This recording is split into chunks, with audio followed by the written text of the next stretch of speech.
जाने अनजाने में हमरा से कुछ गलती हो गई होखे तो हमरा के माफ करब सभे। अरे पायल तोहार अमानत है, हैं? खुशी खुशी लेके जा। जी चले के मैं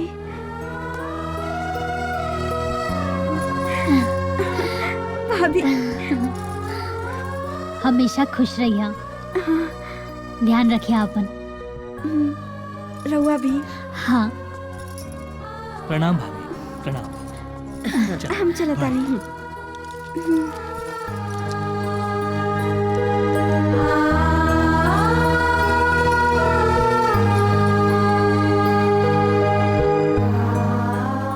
बहू। हाँ माँ जी। अमरीश अभी तक अइले ना का? आज ही है माँ जी, ऑफिस में कुछ काम आ गई हुई। रवा टेंशन मत ली, जाके आराम कर। ऐसा कौन सा काम बा कि करवा चौथ के रोज हैं? अरे घर परिवार के कोनो चिंता ना बा के? भगवान भी पता ना हमेशा औरत के सब्र के ही काहे परीक्षा लेला।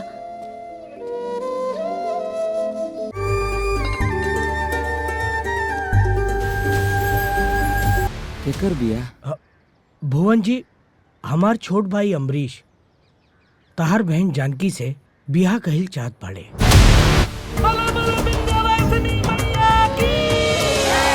तू सुनबू ना तो हमरे जैसन उछले लगबू।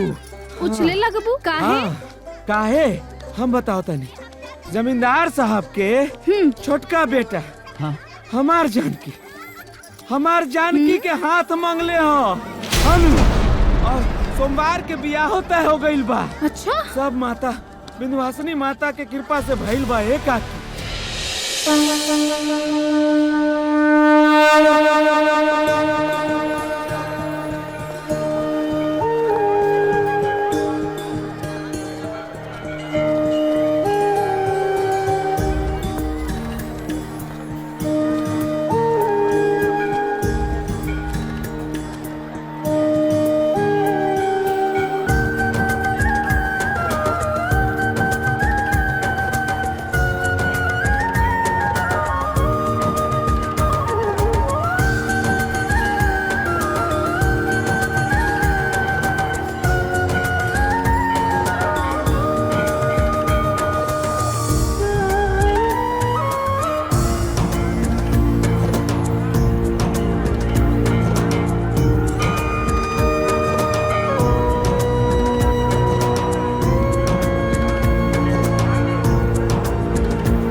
छोटे मालिक का भाई अब हिन ले जाकर थई रहुआ, नींद नहीं खे आवत का? ना ना ऐसा कोनो बात नहीं के। अच्छा वो मंदिर में कौन लड़की रहल? मंदिर में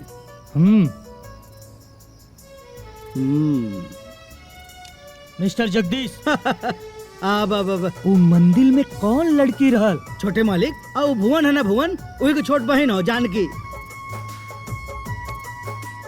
भुवन के छोट बहन जानकी?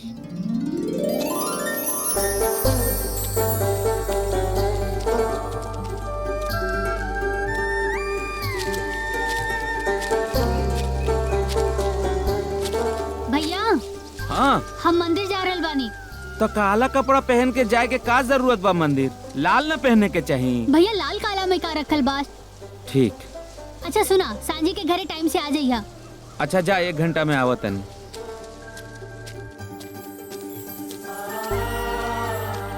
अरे ओकर जमानत के पेपर मिली? वह सब हो गवा बाटे, एकदम काम ठीक ठाक बाटे। जल्दी करवा देबा तो अच्छा हाँ रही। बोले भैया, भाई बहन हो तो इनके लोगन के जैसे। हाँ सही माँ कहा। विंध्यवासिनी मैया इनके लोगन के ऊपर कृपा बनाए। एकदम सही कहा तरह, विंध्यवासिनी की कृपा बनल रही।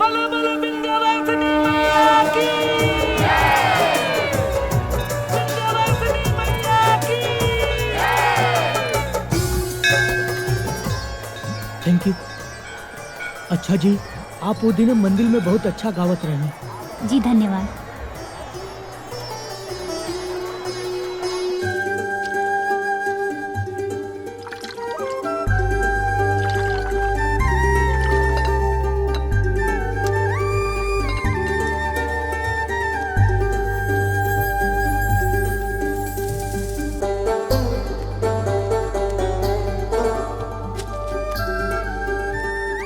जानकी, हे जानकी, अरे कुछ बोल रहल बानी तो हाँ हूँ बोले के चाही नू। गुस्सा में बाड़ू?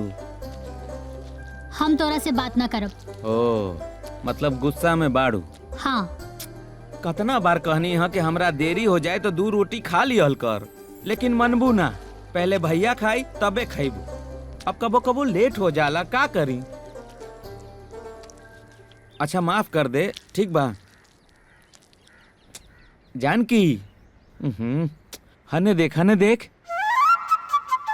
देख, कान छू के माफी मांगा तनी, ठीक बा। भैया अब जल्दी से खाना लेके आओ, पेट में चूहा कूदा तड़न सो।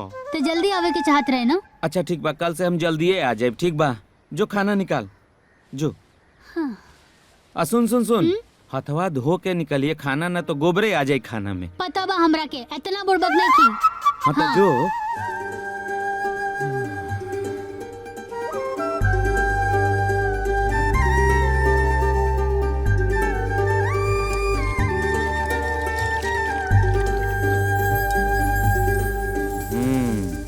का रे सेरुआ, रोटी ना मिलल ह? चल निकल जो, चल जाके खेल चल।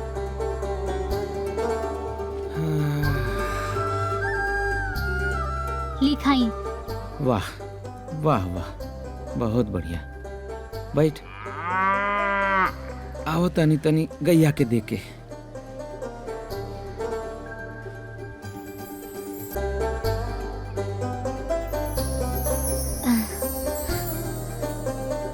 हाँ, अब तू जाके खा ले। ना, पहले तू खा ला। अरे अब हमनी बड़ा हो गइल बानी जा, बच्चा नहीं खी।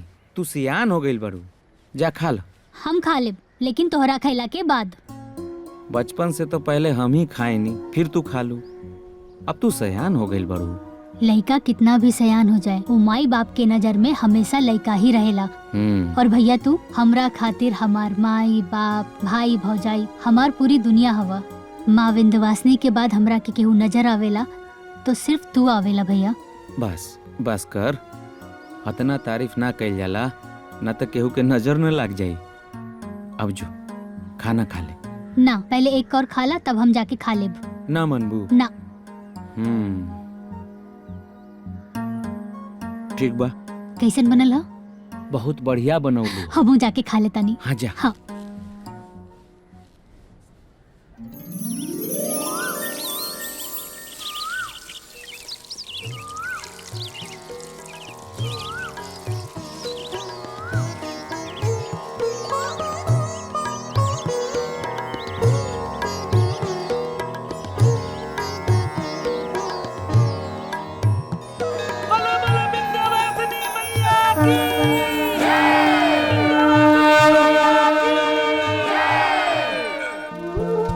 अरे भुवन, हाँ? का हाल बा हो?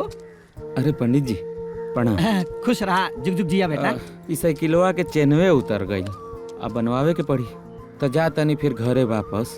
भुवन बेटा, हाँ एगो बात कही। हाँ तोहार बहन जानकी के हाँ।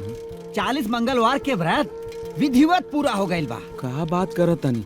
40 बार दिन वाला व्रतवा पूरा हो गई? हाँ हाँ हाँ।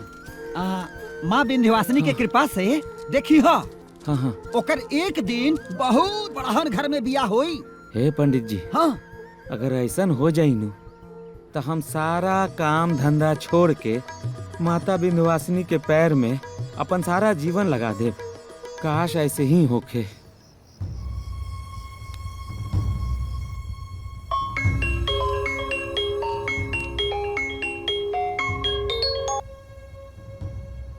हाँ अम्बरीश, भैया हम कुछ कहल चाहता नहीं, हमरा समझ में नहीं खे आवत कि कैसे कहीं। का भइल? कोनो प्रॉब्लम? भैया प्रॉब्लम तो नहीं खे, बाकी लेकिन रउआ के ना बताइब तो प्रॉब्लम हो जाई। बतैबा कि सिर्फ पहली बुझैबा? भैया पहले आप वादा करी। मनबे ना? ठीक है, चल हम वादा करत आनी कि तोहार हर प्रॉब्लम सॉर्ट आउट करब। भैया हम गाँव में आइल लनी, एगो लड़की के देखनी और ओकरा से प्यार हो गई। तो भैया हम ओकरा से शादी करल चाहता नहीं। ये तो बहुत खुशी के बात है। लेकिन का? भैया ये मैटर के आप ही के सुलझावे के पड़ी और यहाँ आवे के पड़ी। अरे पागल, प्लीज भैया मना मत करी, आप वादा कैले बानी।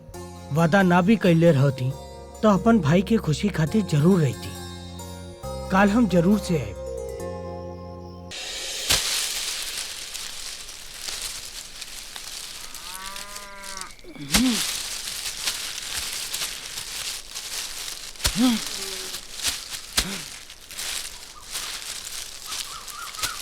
अरे भुवन बाबू, राम राम। अरे जगदीश जी, आई आई आई, बैठी बैठी बैठी बैठी बैठी। हाँ दरअसल देखी देखी, पहले आराम से बैठी, सुस्ता ली, जलपान करी, फिर रउआ जो बोलब हम सब सुनब। और रउआ लोग के तो दर्शने दुर्लभ हो गइल बाब। ये जानकी तनी चना गुड़ खिलावा जगदीश बाबू के। अरे भुवन बाबू, अब का बताई, शहर से गांव, गांव से शहर करत करत जवानी कब बुढ़ापा में तब्दील हो गई पता नहीं के चल। रउआ लोग भी तो बड़ा व्यस्त रहे नी। हैली गुड़ चना। अरे एक का जरूरत रहे। अब गरीब आदमी के घर में तो गुड़े चना न मिली सरकार। देखा ना, गरीब कह के ना अपमान मत करा। अगर गरीब समझती, भेदभाव समझती तो ऐती का से तो बा। खाई।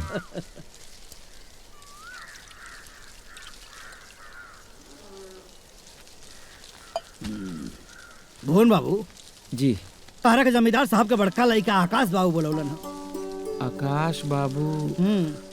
अरे वो है जवन 10 साल पहले चल गए रहे यहाँ से। अच्छा अच्छा, याद आइल। और वह विजय सिंह जी के बारे में बात करत है। अरे नहीं, अरे विजय सिंह के मरला तो 10 साल हो गए। उनका बड़का लड़का आकाश बाबू वह बोलौले हैं तो के।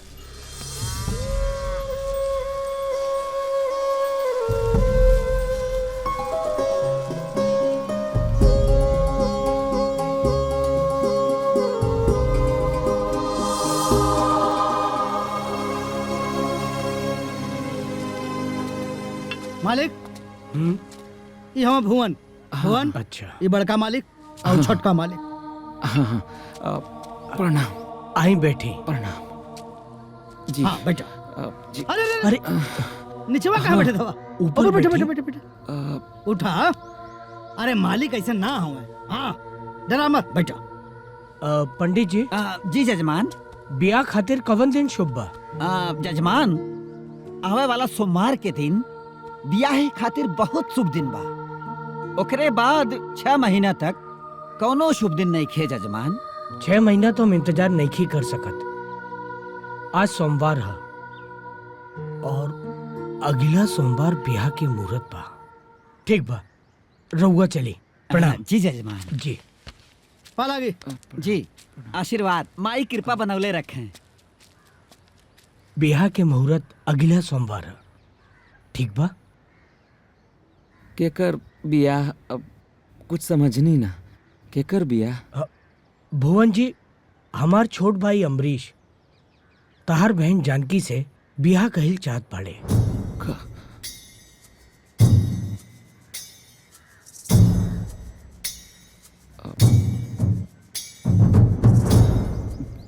मालिक, हमनी तो राउर पैर के धूल बनी जा। रउआ अपन पैर के धूल के माथे पे ना लगाई। कहीं ऐसा ना हो मालिक कि जौन धूल के रउआ चंदन समझ के माथे पे लगा रहल बानी, कहीं ऐसा न हो कल वही चंदन के धूल समझ के फेंके के पड़ जाए। ना भुवन भैया, आज के जमाने में सिंदूर के सुहाग समझ के अगर आज के मेहरारू अपने माथे पे लगावेली तो का हम माटी के चंदन समझ के अपने माथे पे ना लगा सकीला? अरे भुवन, वैसे भी भगवान शिव का रुद्राभिषेक राखी से ही होला। तू नहीं चाहत कि तोहरे बहन के बियाह ऊंचे खानदान में होखे? हाँ ना ना जगदीश बाबू, ऐसन बात नहीं खे मालिक। भला कौन भाई ऐसन चाहे कि ओकर बहिन के बियाह इतना बड़ खानदान में ना हो। सच कहीं तो मालिक हमरा के विश्वासे नहीं खे होत। रउआ जे कह रहल बानी उ सच बा, ई अरे विश्वास भुवन नहीं खे बाबू, होत। हमरा पे विश्वास बानू। जी मालिक। ठीक बा, बियाह के तैयारी करा। अरे मालिक। भुवन बाबू, उठी उठी। मालिक हमरा पे विश्वास करी। जाई, बहुत कम समय बचल बा। जाई। प्रणाम। नमस्कार। जा।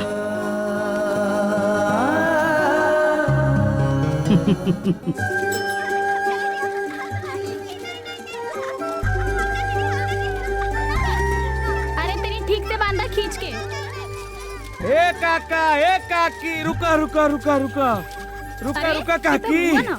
एने सुनो। हाँ, ए काकी, प्रणाम का काका। हो गेल बाबू? काकी हो?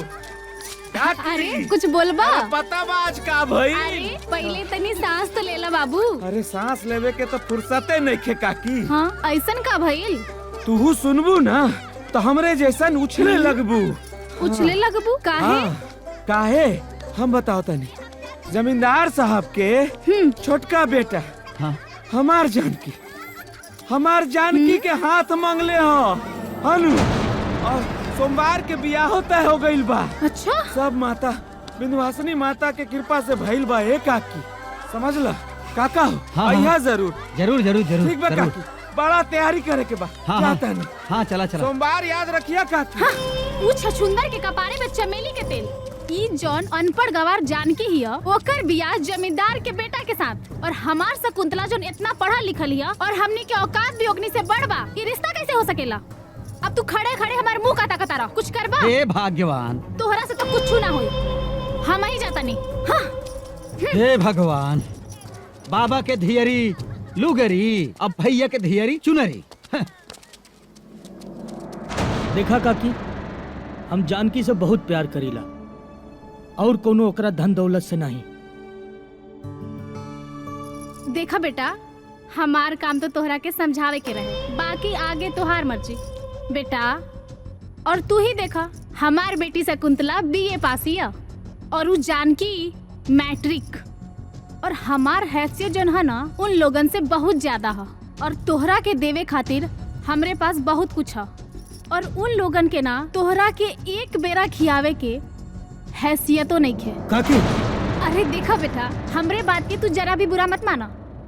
तो उसे एक बात और कहे के रहे, उ जानकी ना उ बड़ी अपसगुनी ही है। पैदा होते ही अपना माई के खा गई। और जब अपने बाप के संगे उंगली पकड़ के चले के समय आयल ना तो उनके भी निकल गई।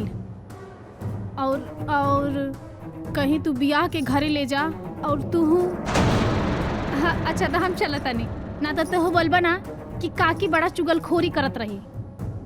वैसे तू हमरा घर के लड़का हुआ, जब तहार मन करे घरे आ जाइहा और शकुंतला के देख लिहा। अच्छा तो हम चलत तनी। हाँ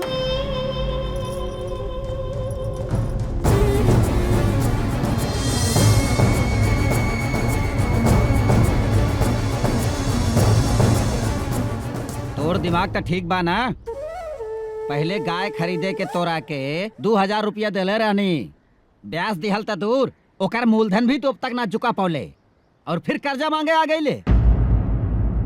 लाला जी, एक बार खाली हमार बहिन के बियाह होके दी, फिर तो हम अपन खून के एक एक कतरा लुटा के राउर कर्जा चुका देव लाला जी। त जो अपन खून के कतरा बेच के अपन बहन के बियाह कर ले। हमार समय बर्बाद मत कर, जो यहाँ से। लाला जी, हमारी इज्जत अब रउए हाथ में बा लाला जी, रउए हाथ में बा। भाग जा।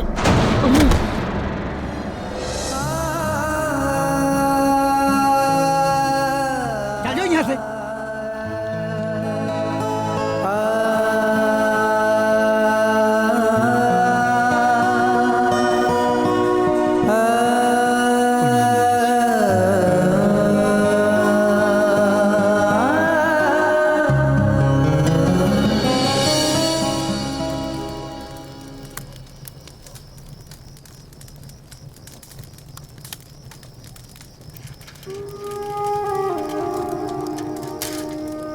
अरे भैया आ गई नहीं, हाथ मुंह धोला, हम खाना लगा देता नहीं। हाँ हाँ।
भैया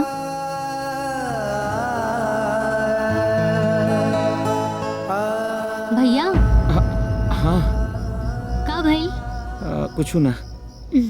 खाना खा ला। हाँ अब ले आओ। हाँ है रख।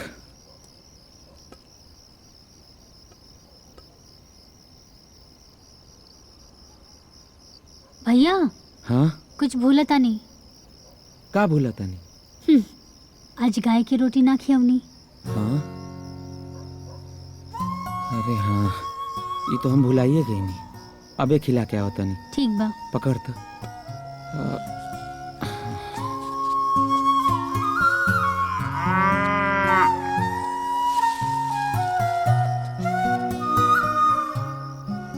माफ कर दे, गलती हो गई।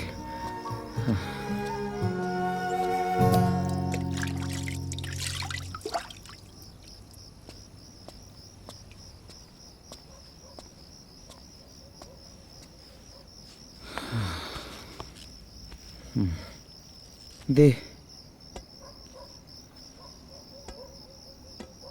का बात है भैया, बहुत परेशान लग रहल बानी। नाता हम कहाँ परेशान बानी? जब झूठ बोले ना आवेला ना त ना बोले के चाही। तोरा चेहरा पे परेशानी के लकीर साफ साफ दिखता। सच सच बताई का बात बा? तो क्या हमार क्रिया? बात बात पे क्रिया खिलावे के का जरूरत बा? तहरा सिवाय हमार केहू और बा? बात बात पे क्रिया खिला देवा तारू। सच तो ई बा कि हम लाला जी के पास गईल रहनी, तहार बियाह खातिर उधारी मांगे। पैसा दिहल तो दूर, लाला जी हमरा के धक्का मार के भगा दिले। का? हाँ जानकी, गरीबन के इज्जत अमीरन के गोरबे में न होला। गरीबी बहुत बड़ा अभिशाप होला जानकी, बहुत बड़ा अभिशाप होला। अब हम का करी, कैसे कर पाई तहार बियाह? माई बाबूजी के मरला के बाद तहरा के पाल पोस के बड़ा तो कर देनी, बाकी माई बाबूजी के सपना, तहार अरमान हम कैसे पूरा करी? भैया हमार बियाह की वजह से अगर और अपमान होता तो हम ही बियाह ना करे। कहा? हम अपना भैया के कर्जा पर खुशी के डोली में नहीं खी बैठ सकत। हम कहा देता नहीं, हम ही बियाह ना करे। पगला गइल बाड़ू का? ऐसे कैसे बोल देलू कि बियाह ना करब? अरे छोटा बाबू जैसा नेक इंसान, अतना बड़ा खानदान, बड़ा किस्मत वाला के मिलेला, और तू कह रहल बाड़ू कि बियाह न करबू? तू चिंता जिन कर। हाँ, माँ विंध्यवासिनी सबके सुनेली, हमनियों के सुनी। हाँ, हमनियों के सुनी, हमनियों के सुनी। खाना खा ला। हाँ। तू? अच्छा ठीक बा, अच्छा ठीक बा, हम समझ गए नहीं। ठीक बा, अब जो तू खा ले, दे पानी।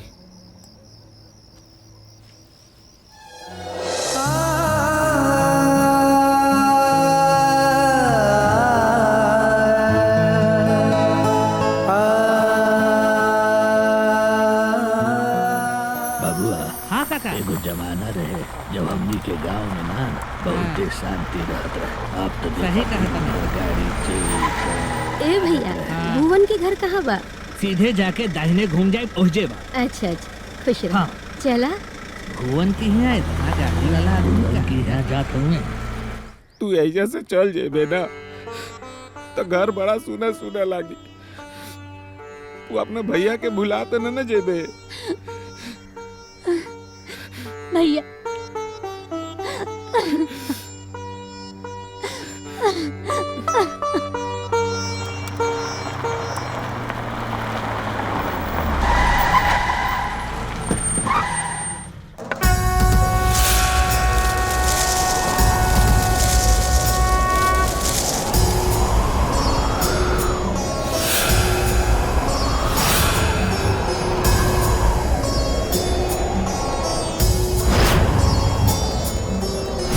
शुम्भगर्जनिं प्रचण्डमुण्डखण्डनं वनेरनेत्रकासिनीं भजामि विन्ध्यवासिनीं। भुवन, मत रो, ए भुवन, मत। अरे भुवनवा।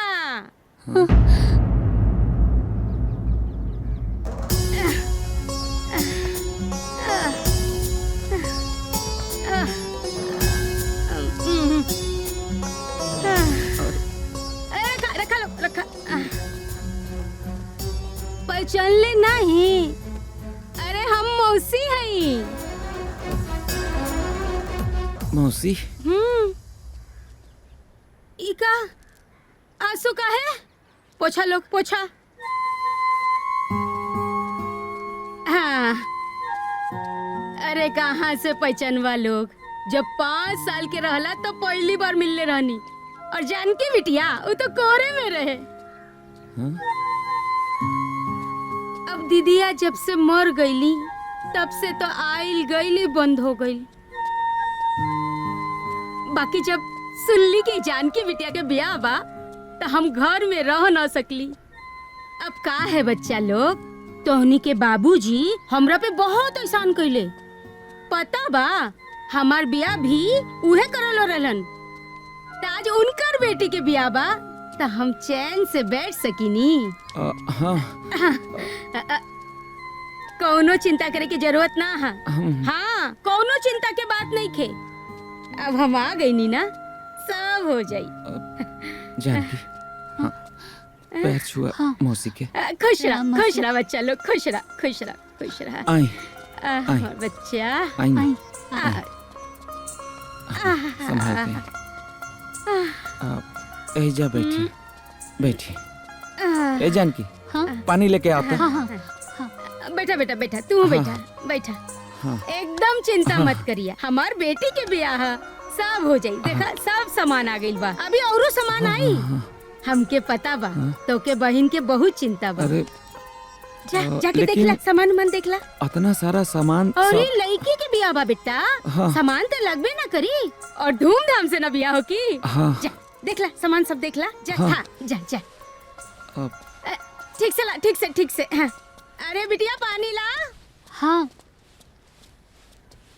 हाँ हाँ, ठीक से रखा जा, ठीक से रखा। हाँ।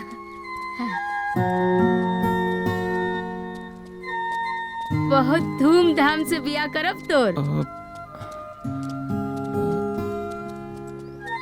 आराम से।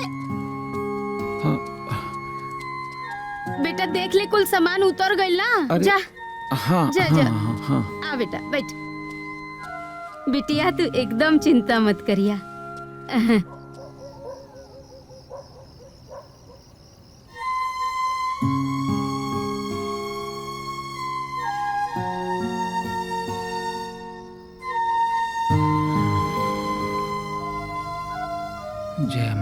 बिंदवासिनी, सब ठीक कर दम आई।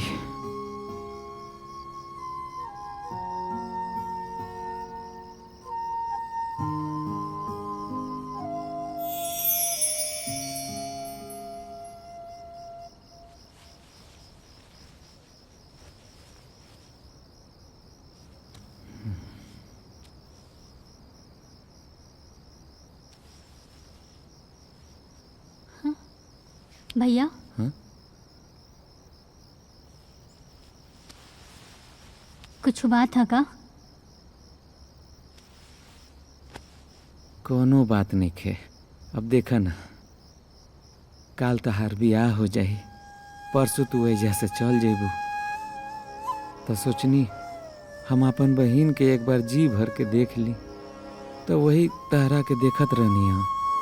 काहे कि तू जब एजा से चल जेबू ना, तो हमरा के बहुते याद आई, तहर बहुत याद आई। तो तू का समझत हवा भैया, ससुराल जाके हम तोहरा के भुला जाई? बेटी एक बार ससुराल चल जाली ना, त मायके के याद कहाँ आवेला। हम मरते दम तक दू जने के कबो ना भुला सकेनी भैया, एक तोहरा के और एक माँ विंध्यवासिनी के। माँ विंध्यवासिनी के कृपा से ई मौसी जी बहुत सही समय पे आयल बड़ी। अतना सामान लेके आयल बड़ी कि बरातियन के खाए पिए में कोनो दिक्कत ना होई। बस एके बात के चिंता बा, सब कुछ तो हो गईल, बाकी माढ़ो के खर्चा, फिर पंडाल में विध व्यवहार हुई तो सब ठीक से। भैया माँ विंध्यवासिनी पर भरोसा रखा, सब ठीक हो जाई। हमनी के अपमान उनका रहते कब्बो ना होई भैया। हमरा के भी तो अब माँ विंध्यवासिनी पे भरोसा बा, अब सब उनकरे हाथ में बा।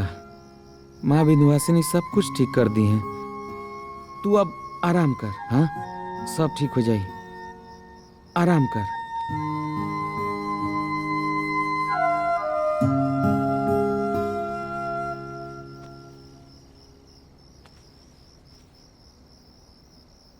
ये ब्याह का दाल चावल आटा से ही हो जाई का? मंडप माड़ो और मेहमानन के आओ भगत के खर्चा। अरे भाग्यवान, जेकर जितना व्यवस्था बा उतना उ करता, जे जन्म देले बा उ पेटो भरी।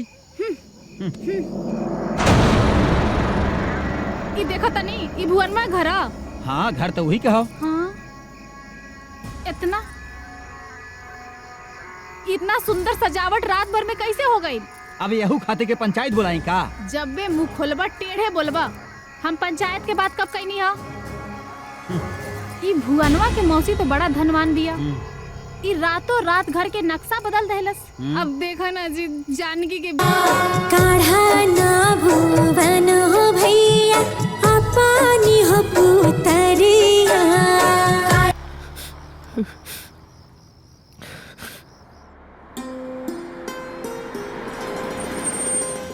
भौजी, हम तो सोचले रानी कि भैया की गाड़ी के पीछे एगो दूगो ट्रक भी होई। देखिए के पता चल गईल कि कोठड़ी में कितना धान होई। अब तो हमके एगो भी ना मिली।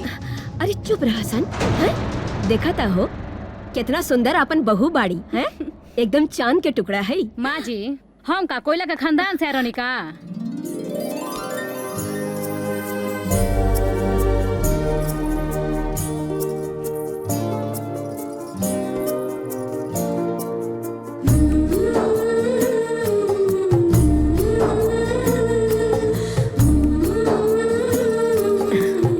खुश रह। अरे दुल्हन, तोहार जगह हमार गोड़ में ना हमार दिल में है। आवा। भैया ऐसे कैसे अंदर जाइबा? तो कैसे जाई रे पगली? भैया ऐसे नौचो ना करा, बुझला? हमके मालूम रहे बड़ घर में ब्याह करबा तब ना जेब से कुछ निकली। तू चुप रह पाए पागल है। संस्कार नाम के भी कोनो चीज होला। अरे माई जाए दे। देखा पायल, रिश्ता में कोनो छोट बड़ ना देखल जाला। रिश्ता तो दिल का रिश्ता होला, और वो बियाह, और ये तो बहुत ही पवित्र रिश्ता बा। बोल तो के का चाहिए? कुछ तो दा भैया। अरे पगली, रुक रुक रुक, तोहरा खातिर ई ले, बस खुश। थैंक यू भैया। अब अपन कदम से ई कलश के गिरा दा।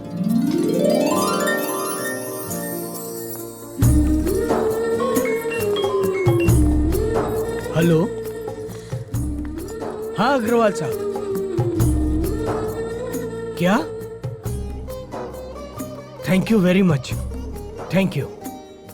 माई, हाँ जानकी के घर में पैर रखते ही पूरा 2 करोड़ के मुनाफा हो गए। अच्छा, ये तो बहुत खुशी के बात बा बेटा। हम तक कहत रहनी कि हमार बेटा लक्ष्मी लेके आयल बा। अरे काहे के लक्ष्मी? संग एगो फूटी कौड़ी तो लेके आइले नहीं की। लक्ष्मी ए पायल चला। चुप रहा।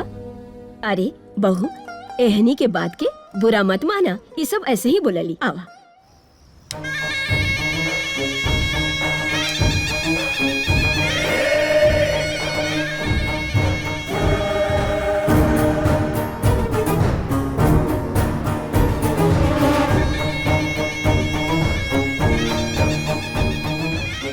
अमरीश बाबू, बिजनेस के गेम में तो तू हमरा के बहुत नुकसान पहुंचौला, लेकिन शतरंज के बादशाह उमाकांत के अगर केहू मात देलक तो बाँचल ना।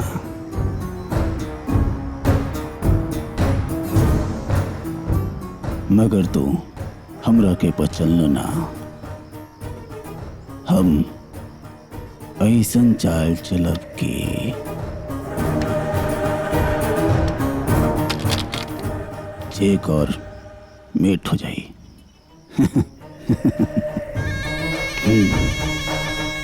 काल से तहार जिंदगी के डाउनफॉल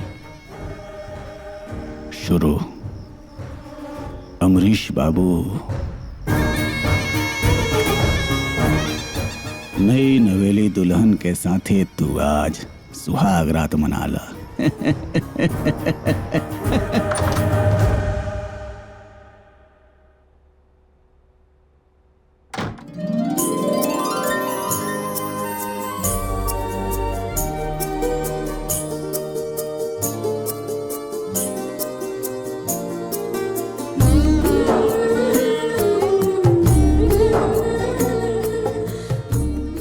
बहुत खूबसूरत है आंखें तुम्हारी, इन्हीं बना दो किस्मत हमारी।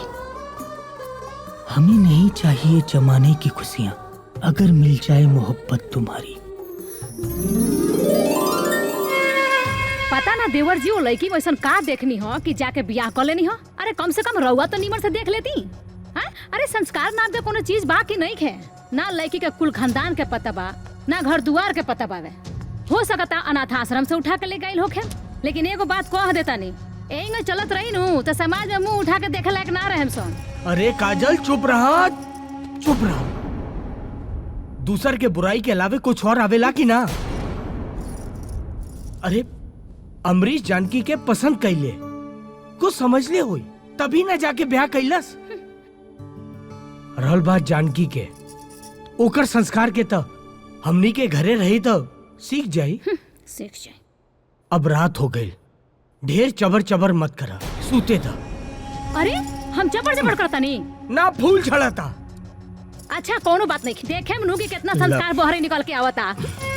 आज फिर मूड खराब करते हैं। साला 2 साल से मूड ही खराब होता।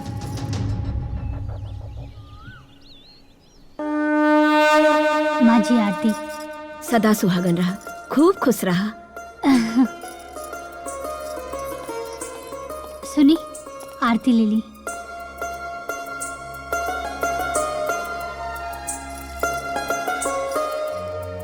हे माई, कल्याण करा माई।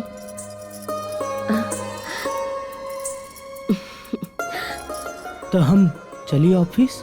जी, माँ विंध्यवासिनी राव हर काम पूरा करे।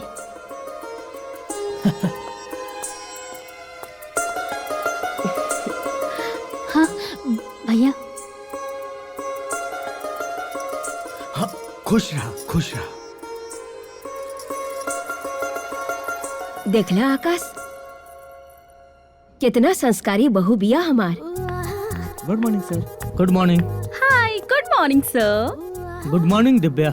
हाँ, क्या बात है सर, आज टीका वीका? आज आप टीका लगा कर आए हैं? मेरी वाइफ ने लगाया है। ओके, काफी संस्कारी है आपकी वाइफ। हाँ, पूजा पाठ बहुत करती है ना, इसलिए। ओके, लेकिन सर आपकी पर्सनालिटी पे ये सूट नहीं करता।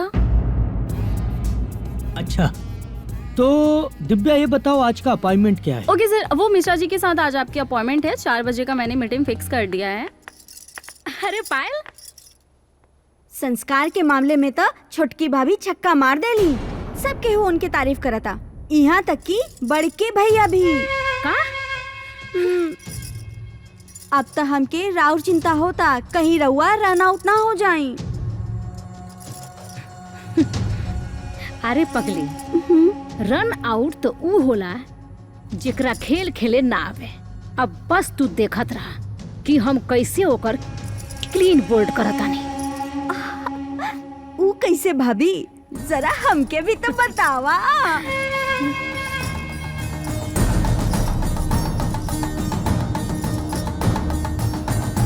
ओहो भाभी, रउआ तो महान बानी। राउर तो एक ही गेंद में छोटकी भाभी तो रन आउट हो जाइए। वाह वाह वाह! बैठ के महबूबा के बाहों में ऐसा जोश आया, बैठ के महबूबा के बाहों में ऐसा जोश आया, पत्नी ने देख ली, ऐसियों में होश आया। वाह वाह वाह वाह! काका गोर लगता नहीं रउआ आइजा। काका आज से तोहार छुट्टी। काकनी हमार छुट्टी? हम तनिका अपन दिल बनावे खातिर एगो शेर साड़ी का कह देली, रउआ हमरा के छुट्टी देता नी। जिंदगी गुजर गइल ई घर के लोग के सेवा करत करत। रउए बताई ई उम्र में हम कहाँ जाइब? अरे काका, हम ही घर से जाए कि नहीं कहा? किचन से तोहार छुट्टी बा। आज से खाना हम बनाए। हाँ, रउआ खाना बनाई, बाकी बड़की बौरानी तो कबो किचन में गोरो न रखली हो। जाय दी रउआ, जाय दी, जेकर काम ओकरे सोबेला। नहीं काका, औरतन के यह काम है, हमरा के करी दी। ना रउआ जाई जाई।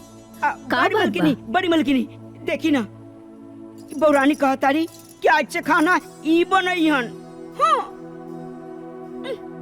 हाँ तो ठीक बा ना? का बनावे द। अरे हमहू देखी कि हमार बहू के काका बनावे आवेला। बनावा बहू, बनावा। अरे बाकी, अरे बनावे द। अरे अरे काका अब हमार मदद करी और हमरा के बताई कि सबके काका पसंद बा। अच्छा, बड़े भैया के एकर तरकारी। अच्छा काका, अगर आज हम पहला दिन हाँ खीर बना ली तो? मुंह में पानी आ गइल। माता रानी के भी बहुत पसंद बा, तो हम पहले खीर ही बना लेत बानी। ठीक बा ठीक बा। हाँ। एमे दूध बा, हाँ। ओमे चावल बा, हाँ। आ चीनी उनी तो सब एमे भरल बा। ठीक बनाई बनाई। रउआ एकदम देवी बानी। मंगरू काका, हाँ? तरह के भैया बुलावा तानी। भैया? हाँ। अच्छा। अरे छोटकी बहू। हाँ माँ जी। तनी सुन कहबू का कह तनी माँ जी। हाँ दीदी। हाँ तनिक ध्यान दिया। हाँ ठीक बा।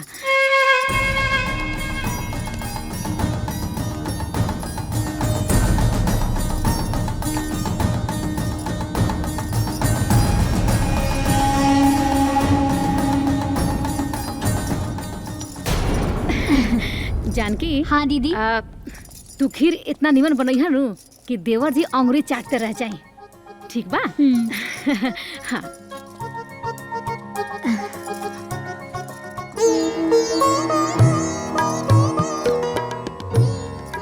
जय माँ विंध्यवासिनी।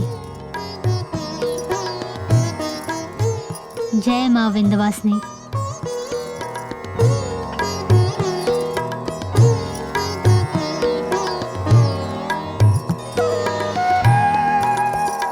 माता रानी, आज हम पहली बेर ई घर के रसोई संभल ले बानी।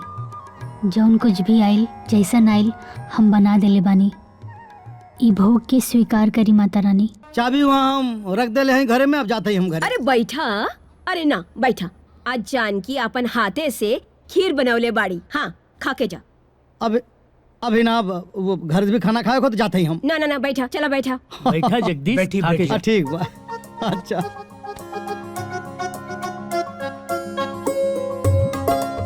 आई आई बहुरानी आई आई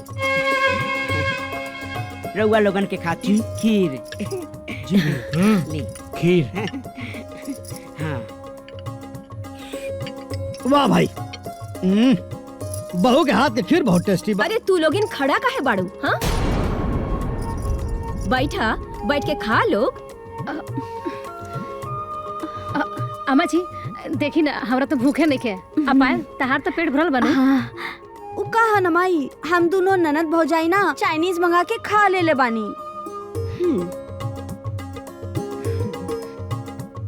तोहनी लोग के चाइनीज पच गई होई, पहले खा ले जा। बैठा चला बैठा। हाँ बेटा। अरे खा के देखा कितना बढ़िया बनल है।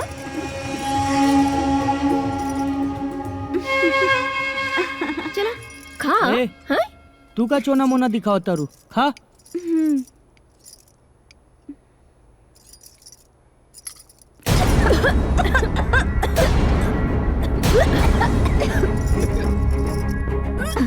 ई खीर में कितना नमक बा? एमे तो 4 किलो नमक डले बिया। का खीर तो कितना स्वादिष्ट बनल है। अरे छोड़ा जाए दमाई, अच्छा खाना खाए खातिर अच्छा मूवी होके के चाहिए। पायल उठा यहाँ से। अरे लो ये बड़की माई जायदा, अब तो यह बात हो गई। एक औरत का तारीफ दूसरे औरत का छना लगेला का? अरे बड़की माई रहुआ ना कहनी हो, बड़का भैया कुल समझ गए। खीर स्वादिष्ट बा।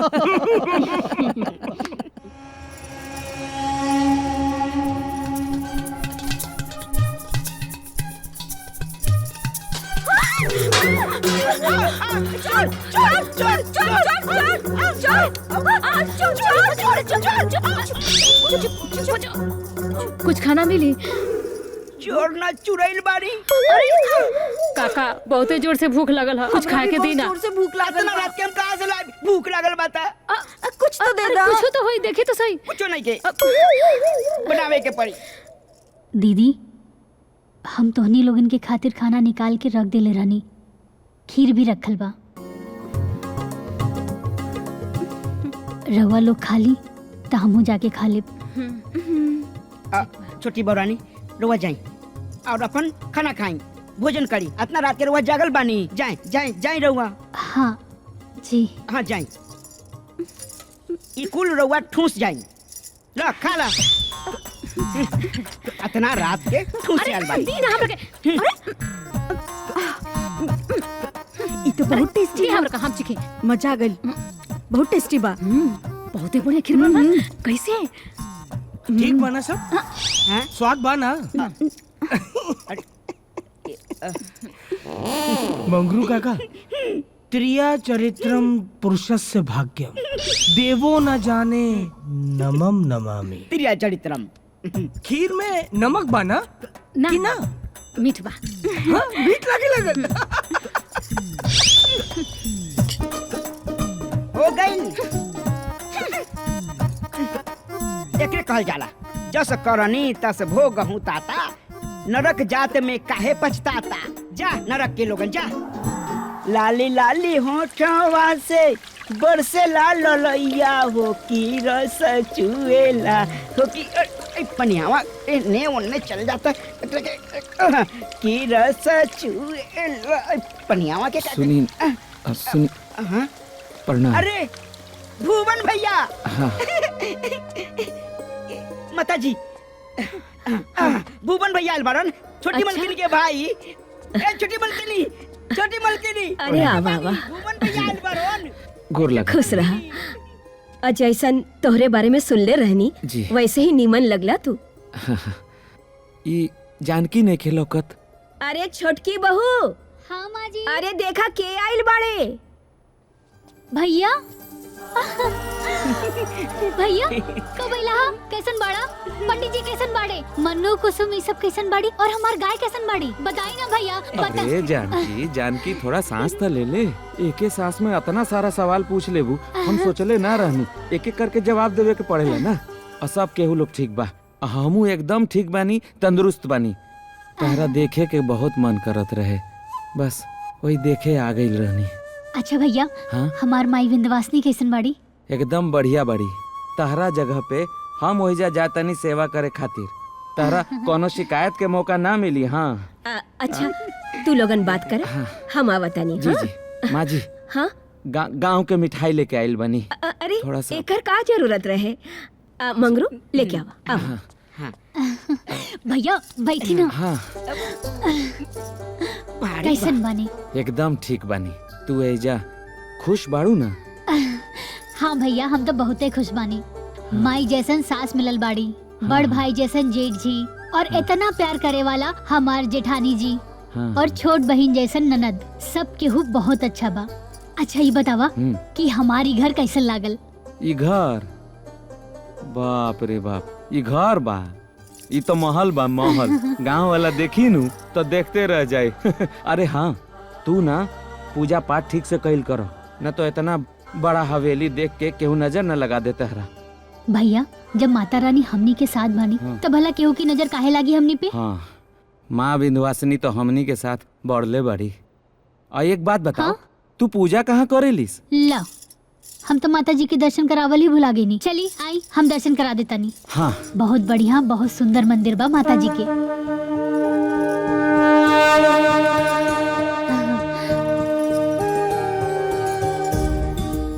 जय माता रानी। माई ये हमार बहन जानकी पे हमेशा अपन आशीर्वाद बनौले रही है। एकरा सिवाय दुनिया में हमार केहू नहीं खे माई। बचपन से लेके बियाह तक हर दुख सुख में राउर आशीर्वाद हमनी दोनों भाई बहन पे हमेशा बनल रहे। अब तू ही सोचा ना माई, अब हमार बहन हमार आँखी के सोझा तो रही ना, लेकिन 24 घंटा तहार आँखी के सोझा जरूर रही। तब बाकी के सारा जिम्मेदारी माई सब तोहरे ऊपर। हाँ अब ना नुकुर मत करी। हाँ ठीक बा माई, तो सब संभाल दिया माई। हाँ माई सब संभाल दिया। जय माता रानी, जय विंध्यवासिनी माई की जय। ली गर्मा गरम चाय ली। रहुआ हाँ, ली। हाँ, ली ई ले। हाँ एगो बात बोली माँ जी। हाँ मंदिर में जे माता रानी के मूर्ति बानू बहुत सुंदर बा। पीतल के इतना बड़ मूर्ति हम कबो न देखनी। पीतल के ना बा बबुआ जी, सोना के। हा सोना के मूर्ति बा। वो भी 1 करोड़ के।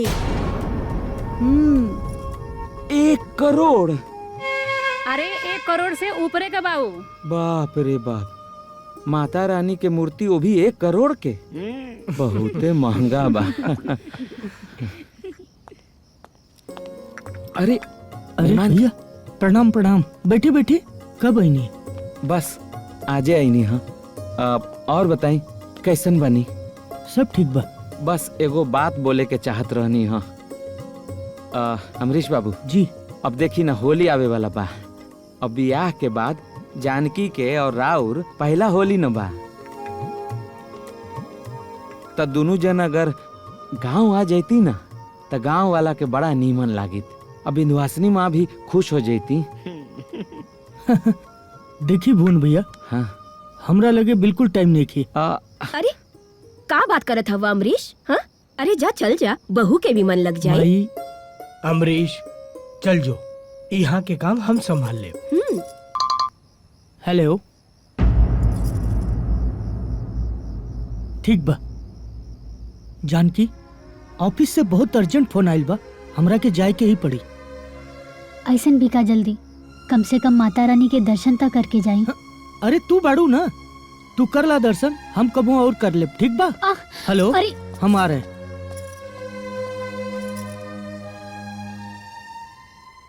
या देवी सर्वभूतेषु शक्ति रूपेण संस्थिता नमस्तस्यै नमस्तस्यै नमस्तस्यै नमो नमः। या देवी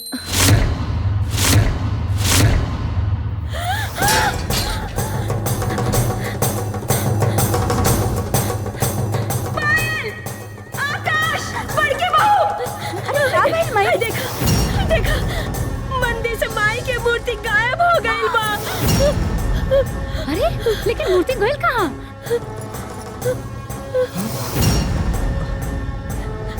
हमके का मालूम। काले भुवन भैया सोना के मूर्ति सुन के चौक गए रहलन। कहीं हुए तो ना?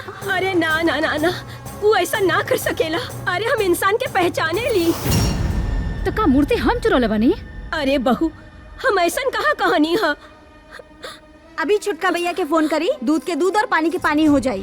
ना पायल, अमरीश कहला के बाद ही विचार विमर्श कइल जाए। दोनों परिवार के इज्जत के सवाल बा। अरे वाह, अब तो रवा चोर भिखारी के इज्जत के ख्याल भी रखल शुरू कर दिले बने। काजल, भुवन जी गरीब जरूर हैं, भिखारी ना। और रहल बात चोरी के, तो जब तक साबित ना हो जाए तब तक केहू के चोर कहल उचित नहीं खे। हाँ भैया ठीक है कहा तारन। भुवन भैया कुछो कर सकेलन, बाकी चोरी कबो ना।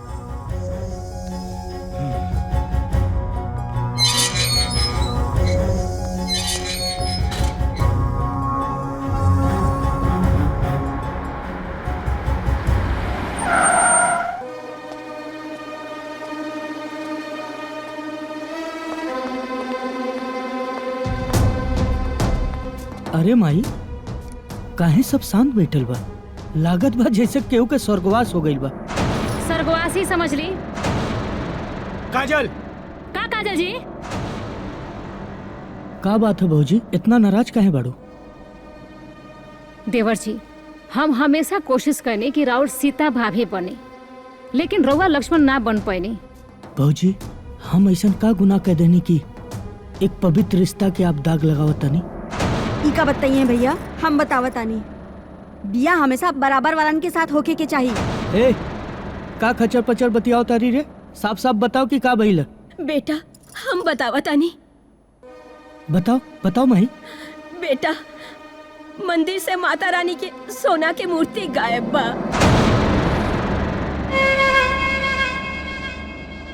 माता रानी के मूर्ति गायब?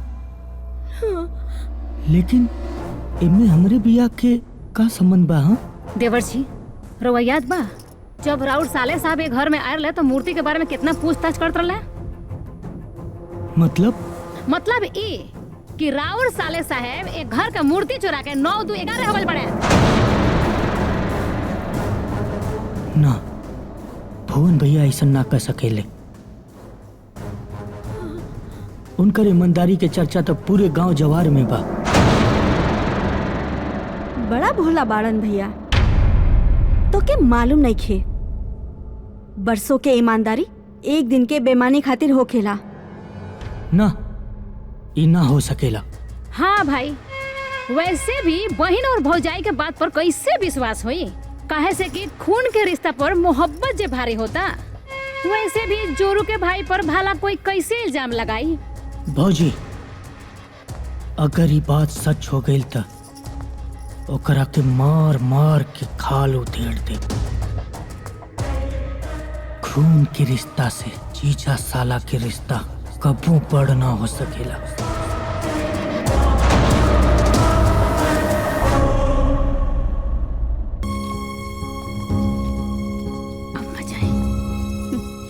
अरे तू देखत रहा कमाल। प्रणाम दीदी। नमस्ते। नमस्कार मेहमान जी। हम वादा कैले रहनी ना कि हम जानकी के जल्दी लेके आ जाई, लेके आ गई नहीं। कोनो बात भइल का? रउआ लोग अतना चुप काहे बानी? का भाई जी? अरे रे रे रे, तू तो ऐसे कहता रो जैसे तेरा कुछ पते नहीं है। कौनो बात नहीं है, हम बताओ तानी। भाभी तू चुप रहा। काहे चुप रही? काहे चुप रही? कि हमार घर ना का? ए घर पर हमरा पूरा अधिकार बा। दीदी, आखिर बात का बा? अब तू पूछा तारू तो हम बता देता नहीं।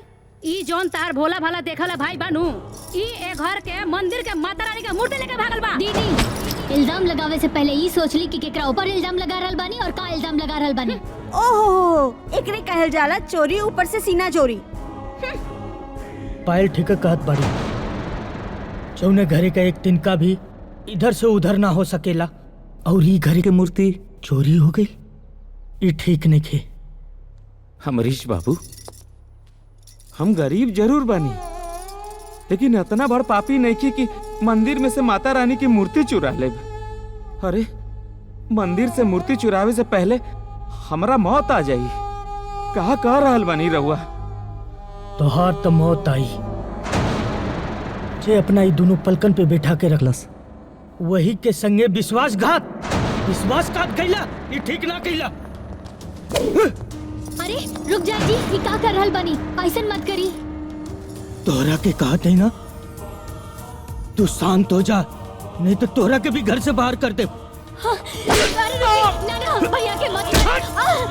दीदी दीदी जो बोला कहीं नहीं की, रुकी ना दीदी, अरे रुक जाए ना दीदी, रुकी ना, मत करी ना, सुनिए, रुक जाए, मत मारी भैया के। हम राउर पता नहीं दीदी दीदी मत करी ना दीदी, रुक जाए ना, रुक जाए भैया माई। हे माँ विंध्यवासिनी, मदद करी, मदद करी। हमार भैया चोर नहीं के हो सकत, तोरा के तो पता बा, हमार भैया चोरी नहीं के कर सकत। मदद करी माई, मदद करी माई, मदद करी माई,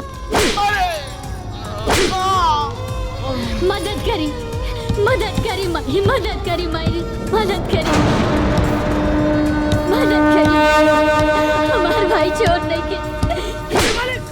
अमरीश रुके मालिक, क्या करता रहा? ना भैया, ये विश्वासघात कैले बा। चुप। तू कहाँ चल गई माई? मदद करी माई, मदद करी। ये हमरे सबके साथ विश्वासघात कैले बा। अरे भुवन जी उठी। भुवन उठी, भुवन जी उठी, उठी भुवन जी। जगदीश बाबू, हम मूर्ति ना चुरावनी, मालूम बा, हम मूर्ति ना चुरावनी। भरोसा रखी हमरा ऊपर। मदद करी माई, मदद करी माता, मदद करी।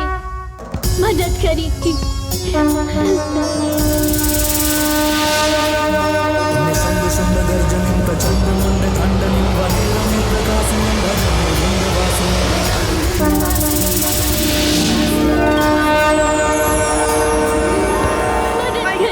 मदद करी। बहुरानी, छोटी बहुरानी, देखी माई की मूर्ति आ गई, माई की मूर्ति आ गई। चलो सबके बता दे, माई की मूर्ति आ गई। ये माई भैया, माता की मूर्ति, सोना वाला मूर्ति मिल गई। जय माई। हाँ, जय माता विंध्यवासिनी माई। बेटा भुवन, अमरीश के तरफ से हम माफी मांगतानी, हमार बेटा के माफ कर द। माँ जी, राउर हाथ माफी खातिर ना उठे के चाहिए, राउर हाथ खाली आशीर्वाद देवे खातिर उठे के चाहिए। हे जानकी, ई अमरीश बाबू के कोनो गलतफहमी हो गई रहे, उनकरा के कुछ मत बोली।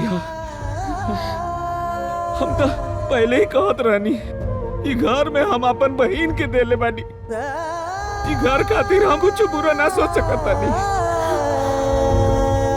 हाँ, अब तू अमरीश बाबू के कुछ मत बोली। और एक बात के ध्यान रखिए, पति परमेश्वर होला जानकी, पति परमेश्वर होला। ठीक बा, खुश रहा। हम जाता नहीं।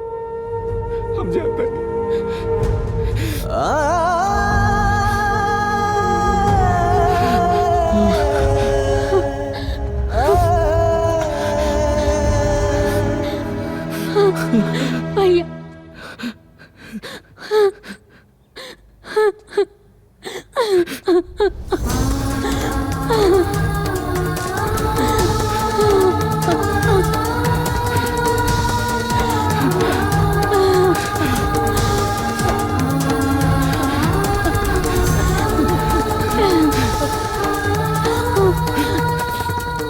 जानकी,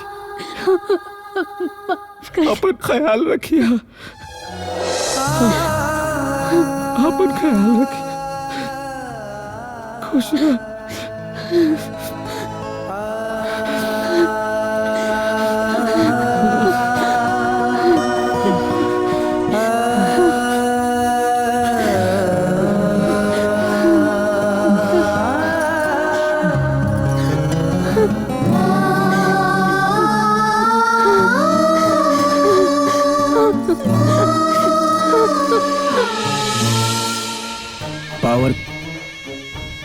पावर खातिर पैसा के जरूरत पड़ेला। सुन ले बड़ू ना, पैसा जेकरे पास बा दुनिया ओकरे दास बा। काहे से कि सबसे बड़ा होला रुपया। तू का चाहत रू? गुलाम के तरह पिंजड़ा के बेड़ी में बंद रहल या खुला आसमान में उड़ल? खुले आसमान में खुल के झेल चाहतानी राय साहब। ओकरा खातिर तोरा पैसा चाहिए। जी। वो पैसा कहाँ से आई? मालूम ना। वो पैसा तोरा के सिर्फ एक ही आदमी दे सकेला और वो है हम देव तोहरा के सब सुख सुविधा, बसरते तोहरा के हमरा खातिर कुछ काम करे के पड़ी। का काम करे के पड़ी? आपन हुस्न के जादू से अमरीश बाबू के तोहरा फंसावे के पड़ी। ओकर सारा दस्तावेज चाहिए। और पकड़ा गई नहीं तब? तहर जिंदगी भर के खर्चा उठावे के जिम्मेदारी हमार रही। चाहता तू हमरा साथे एग्रीमेंट करवा ला। हमरा के तोहरा ऊपर भरोसा बा। हाँ, मतलब सौदा मंजूर? मंजूर बा।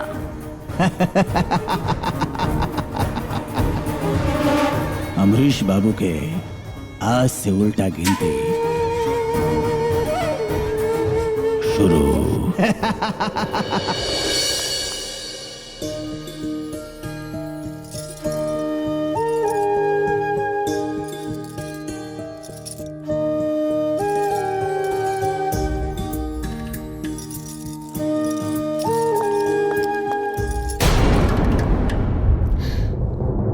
आरती तो ले जाए।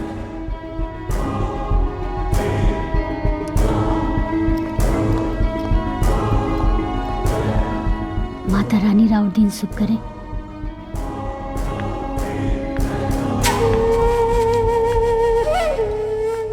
क्या बात है सर, आज आप बहुत टेंशन में लग रहे हैं। दिव्या ऐसा कोनो बात नहीं खे। जुबा से आप कुछ बोले या ना बोले, लेकिन आपका चेहरा बता रहा है। और वैसे भी जब से आपने अपने माथे पे टीका लगाना शुरू किया है ना, तब से आप कुछ ज्यादा ही टेंशन में रहते हो। मैं आपकी पर्सनल सेक्रेटरी हूँ, तो मुझे ये भी पता होना चाहिए कि आपने अंडरगारमेंट्स कौन से कलर का पहन रखा है। यस, आप इतना चौंकते क्यों हैं? और पहले तो आप अपने सर से ये टीका मिटाइए, अदरवाइज मैं मिटा देती हूँ।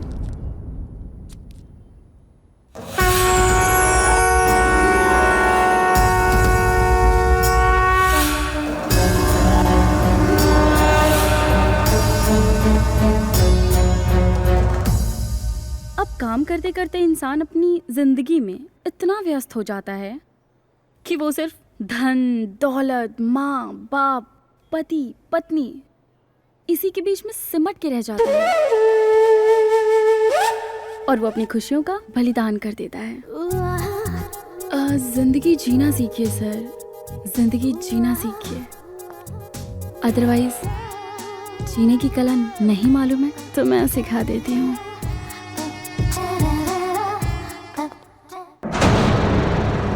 राय साहब, हाय देखी, कर दिखाई नहीं हम कमाल। एकरा में उस सारा चीज होई जिकरा में कंपनी के सारा डिटेल्स और सारे अच्छे अच्छे फाइनेंसर्स के डिटेल्स बा। वेल डन दिव्या, वेल डन। तू काम के लिए बाड़ू, जैसे सांप भी मर जाए और लाठी भी ना टूटे। Thank you so much sir.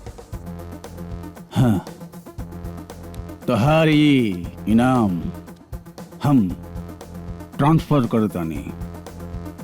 1 2 3 4 5। Thank you सर। क्या लोगी दिव्या, विस्की या रम? कुछ ना सर, दीवार के खोखला करे खातिर दीमक के भी दीवार के संगे रहे के पड़ेला। वाह, तू बहुत समझदार हो गई बड़ू। जब से रउआ से मिलल हई समझदार हो गइल बानी। हमारे यहाँ रुकल ठीक नहीं खे, काहे से कि दीवारन के भी कान हो खेला। हाईली राउर अमानत। Thank you Divya, thank you.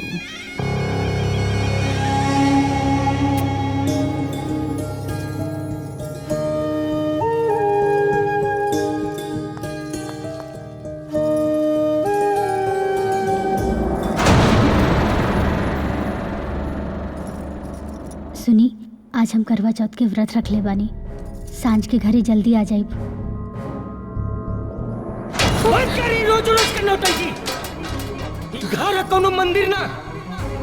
इतना ही पूजा करे के शौक है ना, जाके कोनो मंदिर में बैठ जाओ।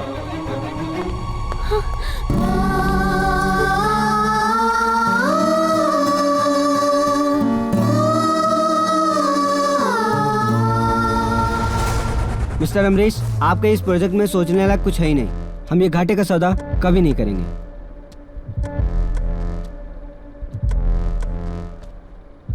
बेवकूफ हो क्या? सटिया गए हो? अपनी जबान को लगाम दीजिए अमरीश बाबू। जिस छत के नीचे जहां आप बैठे हैं वो मेरी बदौलत है। बचपना छोड़िए मिस्टर कपूर। ये जो देख रहे हैं ना, ये मैंने अपने मेहनत और ईमानदारी से बनाई है। किसी से भीख नहीं मांगी है। ये आप नहीं, आपका घमंड बोल रहा है अमरीश बाबू। और अगर हमें इन्वेस्टमेंट करना ही है तो कोई अच्छे प्रोजेक्ट पे देख के करूंगा। चलिए यहाँ से। विनाश काले विपरीत बुद्धि। हाँ हाँ, जाओ जाओ। छोटे मालिक, अरे रोक लीजिए इनको। ये अपने पुराने फाइनेंसर हैं, अपने बुरे वक्त पर काम आते हैं ये। जगदीश जी प्लीज, ज्यादा नसीहत देने की जरूरत नहीं है। आप मेरे फैमिली मेंबर नहीं होते ना, तो आपको भी गेट से बाहर कर देता।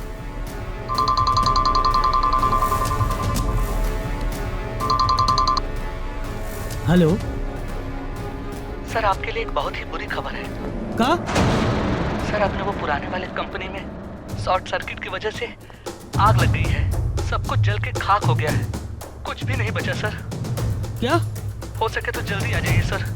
हाँ सर। क्या हुआ छोटे मालिक? जगदीश, अपन पुरानी वाली कंपनी में शॉर्ट सर्किट से आग लग गई। क्या बात कर रहे हैं?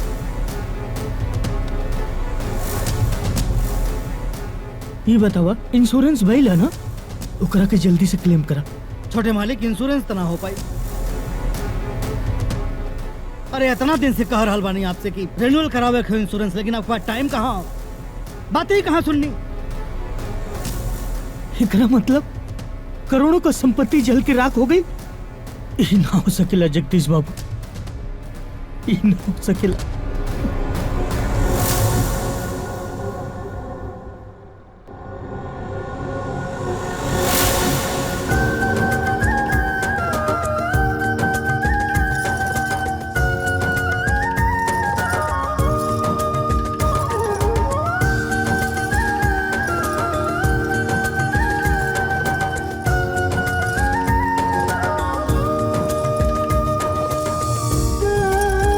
खुश रहो।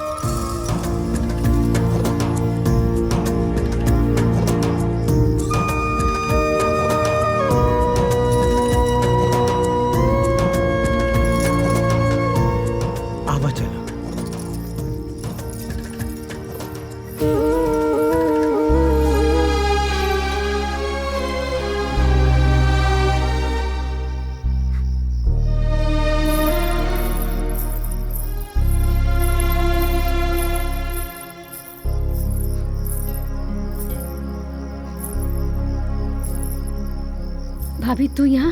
हाँ पायल, का बात बा? तोहरा आँख में आंसू? कुछ ना भाभी। अच्छा कुछ हो ना, तो फिर ही करवा चौथ के व्रत काहे रख ले बाड़ू? और ये आँख में आंसू काहे? भाभी उनकर बहुत याद आ रहल बा। हर सुहागन अपने सुहाग की सलामती खातिर करवा चौथ के व्रत रखेली और ओकर व्रत तब भी सफल होला जब ओकर पति अपना हाथ से अन्न के दाना और पानी पिलावेले। भाभी ऊ हमार नसीब में नहीं खन। हम अपन जिद के खातिर अपन घर उजाड़ लेले बानी। पायल रोवा मत। सुबह के भूलल अगर सांझ के वापस आ जाए तो ओके भूलल ना कहल जाला। जब तू करवा चौथ के व्रत रख ले रहलू ना, तबे हम समझ गेल रानी कि तू किशन बाबू से कितना प्यार करेलू। पता बा, हम किशन बाबू के बुला ले बानी।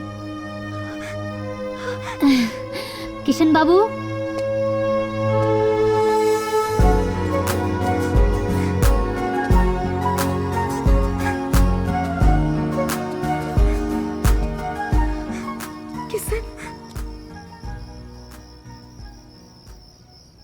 पायल हम तोहरा बिना कैसे रहत रहनी हो, हम तोहरा के का बताएं।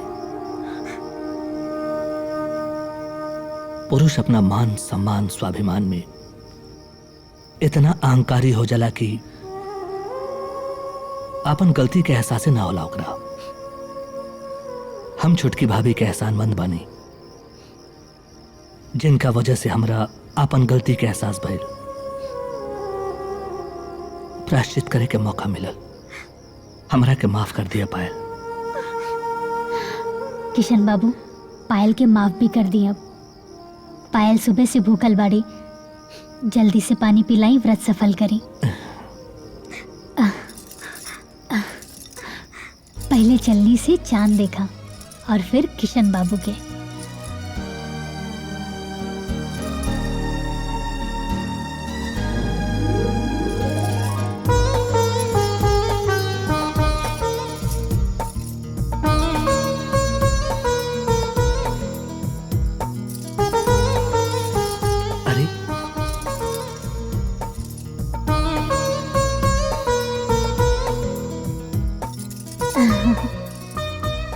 अच्छा, जाके किशन बाबू के खाना के आवा, हम आवतानी।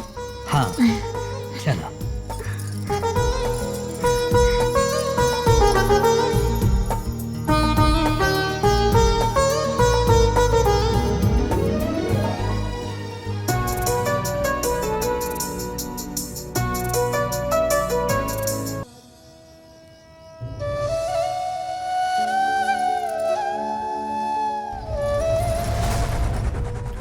दिव्या, जब तक जान बा तब तक जहान बा। सब कुछ जल के खाक हो गई। लोग कहेला कि पत्नी अयला से किस्मत बदल जाले, लेकिन हमार त किस्मत जल के पूरा खाक हो गई।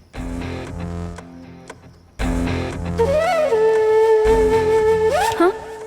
का सोचा तारू? हाँ, कोई बात ना सर, रउआ खाती तो हम बानी ना।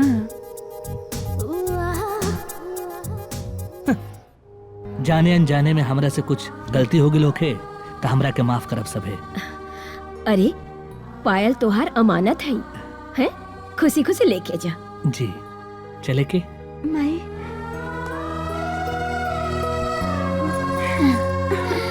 भाभी हमेशा खुश रहिया। ध्यान रखिए अपन। रउआ भी। हाँ प्रणाम भाभी, प्रणाम। हम चलता नहीं।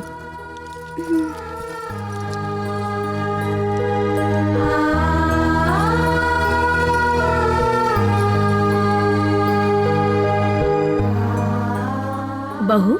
हाँ माँ जी। अमरीश अभी तक अइले ना का? आज ही है माँ जी, ऑफिस में कुछ काम आ गई हुई।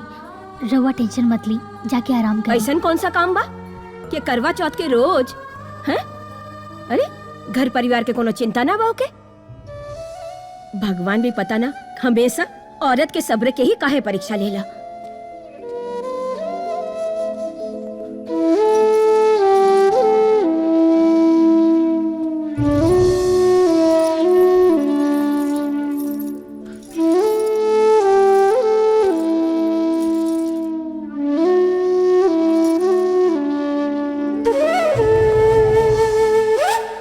सर रउआ के हम ड्रॉप कर देता नहीं, चली चले।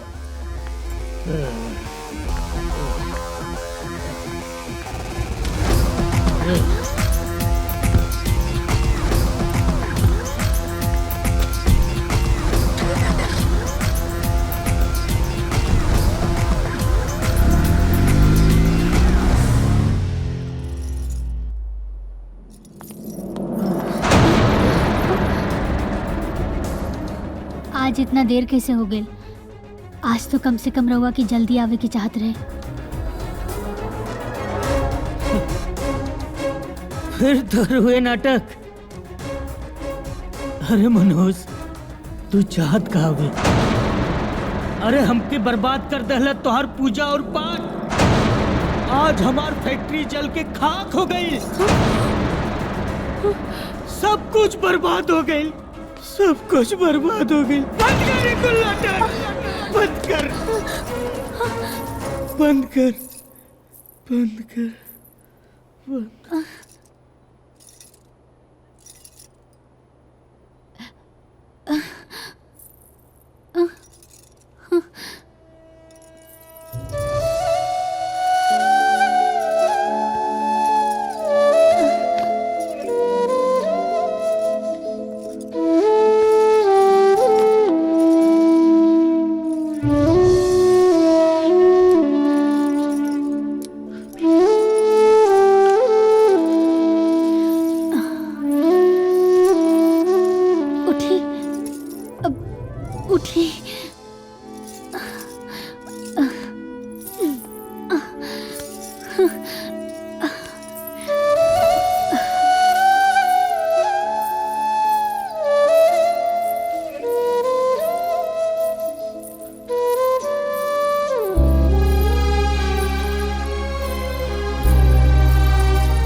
सलाम साहब।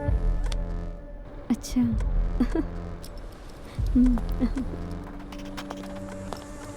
बस यूं ही। Oh hi Divya. Hi sir, good morning. How are you sir? Good morning, I am fine.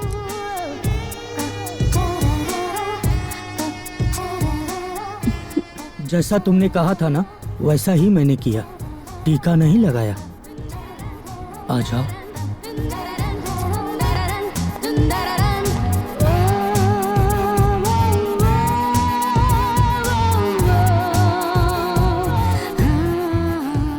अरे बहुत हो गल रहो नाटक। खाली बबुनी के पिटाई रहल है, यही से हम चुप रहनी है। अरे रउआ मालूम बा, देवर जी रोज शराब पी के घरे आवतानी और कंपनी तो पहले ही जर गइल बा। अरे हम तो कहतानी कि अगर ऐसे ही चलत रही नु तो बहुत जल्द रहो लक्ष्मण जैसन भाई हमनी के रोड पर लाके खड़ा कर दी हैं। भीख मांगे का पड़ी। अरे खाली सुनते रहे कि कुछ बोलबो करे। हो गई तो हर प्रवचन खत्म। अरे काजल, तोरा के का हो गई? तू चिंता मत करा, हम सब देख ले, सब देख ले। हम ऐसा कुछ ना होई।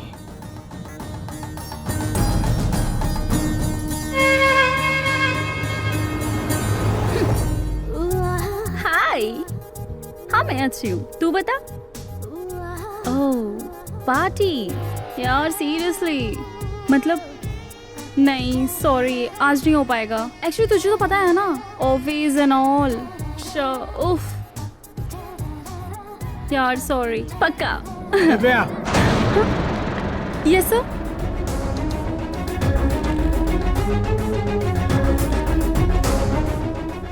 राय साहब को अंदर भेजो। सर वो तो आई नहीं आज। क्यों? सर पता नहीं। ऑफिस का कुछ कायदा कानून है कि नहीं? जगदीश जी को भेजो। ओके सर।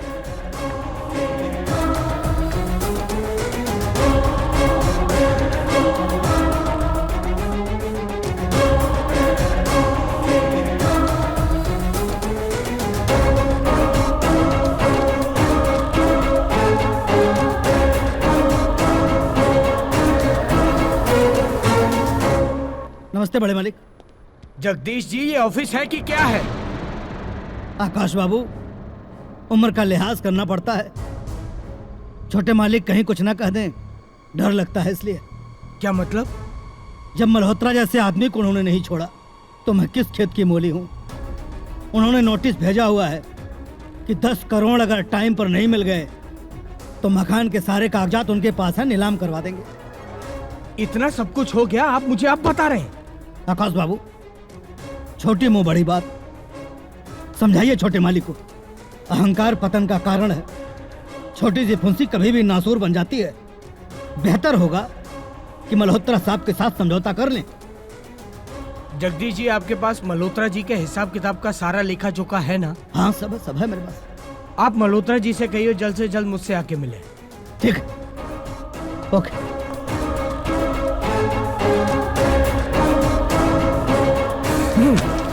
सब गिरवी रख दी।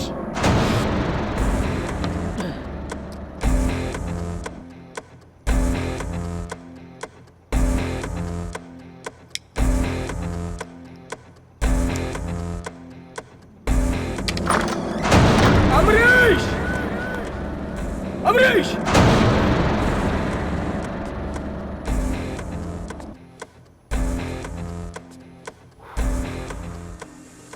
चिल्लात काहे बड़ा भैया?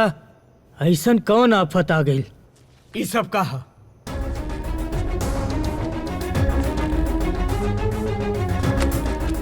ये कुल छोड़ा भैया, आवा साथे पैक सैक मारल जाओ। हम तोहरा से पूछ रहल बानी कि ऊ सब कहा। पूछे के सिर्फ हमार हक है ये घर में। का भाई? हाँ, का भाई? सवाल पूछे के ई घर में हक हमार ह। काहे कि हम तोहार बड़ भाई है और बड़ भाई से तू जुबान लड़ावत रे। तोहरा के शर्म नहीं के आवत? ई देखा घर के कागजात, पूरा घर के गिरवी रख देले बड़ा। और हम पूछतानी तो हमरा से जवान लड़ाओ तारा। का भइल अमरीश, हम पूछतानी सब का होता?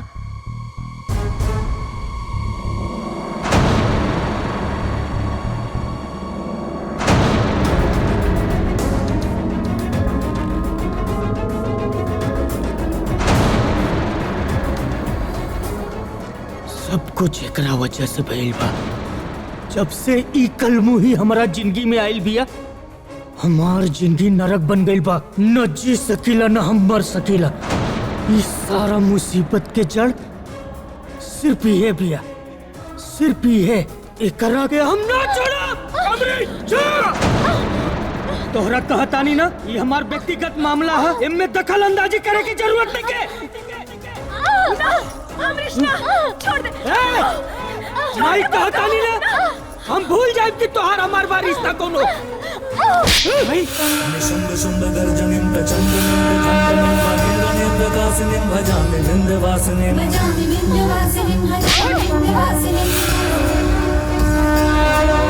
त्रिशूलमण्डलधारिणीं धराविघातहारिणीं गृहे गृहे निवासिनीं भजामि विंध्यवासिनीं। आज तो के घर के बाहर करके रह। ऐसे मत कही रहुआ। अगर हमरा से कोनो गलती हो गई होगी तो माफ कर दी। हमरा के घर से बाहर ना निकाली। अगर ये घर से कुछ बाहर जाए तो हमारा अर्थी हमरा के यहाँ से चल हट, तो अर्थी निकली है घर से। चल छोटी बड़ा छोड़ छोड़ी ना, ऐसे मत करी। छोड़ी ना,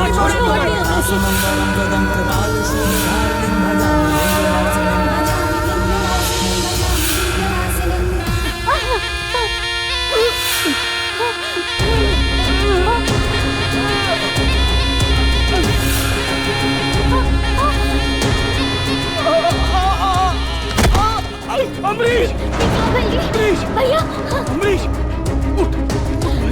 सुनिए, आँख खोली ना भैया। वो बोली ना कुछ, कुछ बोली ना, बोली। अमरीश, अमरीश उठ, अमरीश। उठी, आँख खोली ना जी, आँख खोली।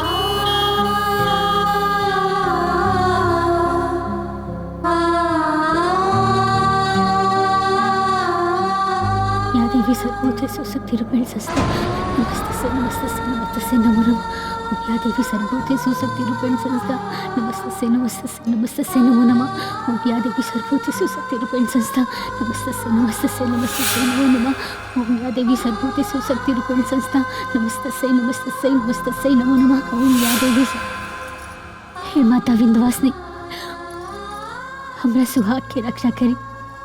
अगर हमरा से कोनो गलती हो गई हो पूजा पाठ में तो हमरा की सजा दी।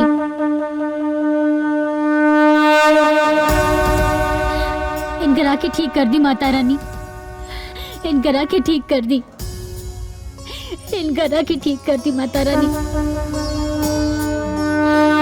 ओम सर्वमंगल मांगल्ये शिवे सर्वार्थ साधिके शरण्ये त्र्यंबके गौरी नारायणी नमोस्तुते सर्वभूतेषु शक्तिरूपेण संस्था नमस्तस्यै नमो नमः। या देवी सर्वभूतेषु शक्तिरूपेण संस्था नमस्तस्यै नमस्ते। जय माँ विंध्यवासिनी, जय माँ विंध्यवासिनी। माता रानी हमार सुन लेनी। रवा ठीक हो गई नी जी, रवा ठीक हो गई नी जी। बस फिर त्योहार चालू हो गई। माता रानी, माता रानी। ऐसे मत बोली जी, आज माता रानी की कृपा से रवा ठीक हो गई बानी। ऐसे ना बोली। अरे ईका भाई जी, ईका भाई जी, हाँ ईका भाई जी। डॉक्टर साहब, नर्स, डॉक्टर, हाँ ईका सुनिए, आंखें खोली। डॉक्टर साहब, हाँ, सुनिए ना। क्या हुआ? देखिए ना डॉक्टर साहब, देखिए ना कब भाई डॉक्टर साहब, देखिए ना कब भाई डॉक्टर साहब, डॉक्टर साहब कुछ करिए ना डॉक्टर साहब, डॉक्टर साहब का भाई ले डॉक्टर साहब, कुछ बताइए ना डॉक्टर साहब, का भाई ले डॉक्टर साहब। इनको पैरालिसिस अटैक आया है। डॉक्टर साहब ठीक कर दी ना डॉक्टर साहब, डॉक्टर साहब। इट्स ओके, हम जल्द ही कुछ करते हैं। नर्स जी, माता रानी की कृपा से रवा के कुछ ना होई, रवा ठीक हो जाए, रवा के कुछ ना होई, रवा ठीक हो जाए। डॉक्टर साहब, नर्स, डॉक्टर साहब, सुनिए ना।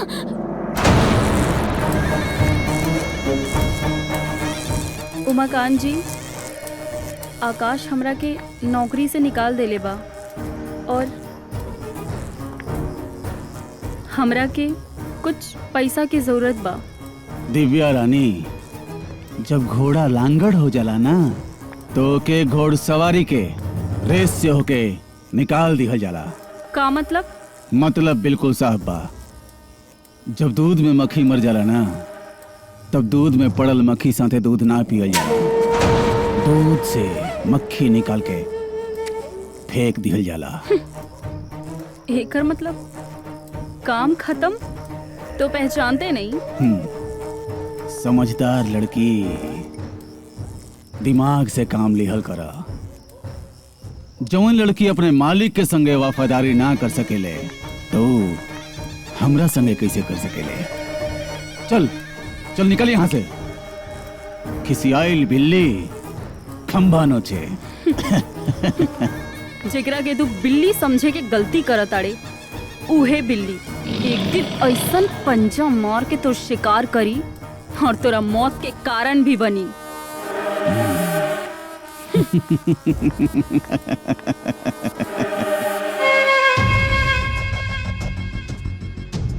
देवर जी,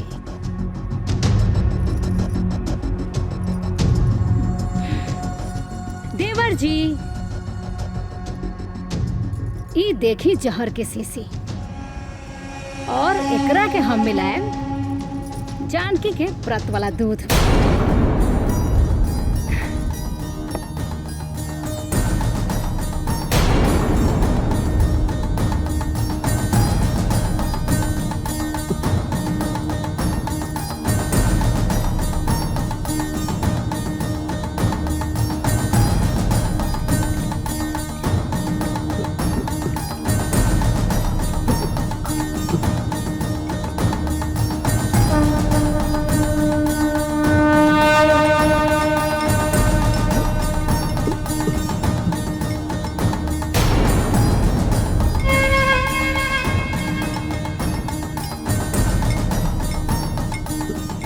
और ये दूध पियला के बाद राउर दुलरवी जानकी के हो जाए राम नाम सत्य।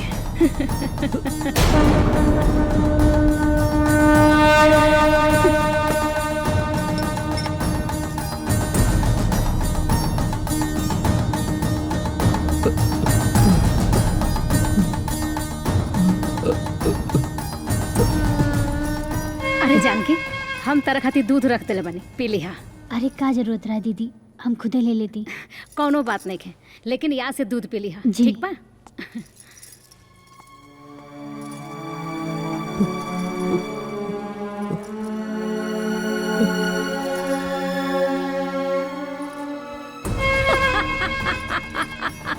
अब बहुत जल्द एक घर में चीख पुकार की आवाज सुनाई थी और जानकी के राम नाम सत्य। अब हम बनम ए हवेली के एक लौती मालकिन।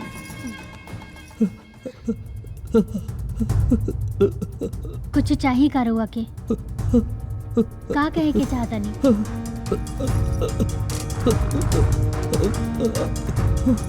दूध। अरे हम पी ले दूध। अच्छा ठीक है, हम पी लेता नहीं।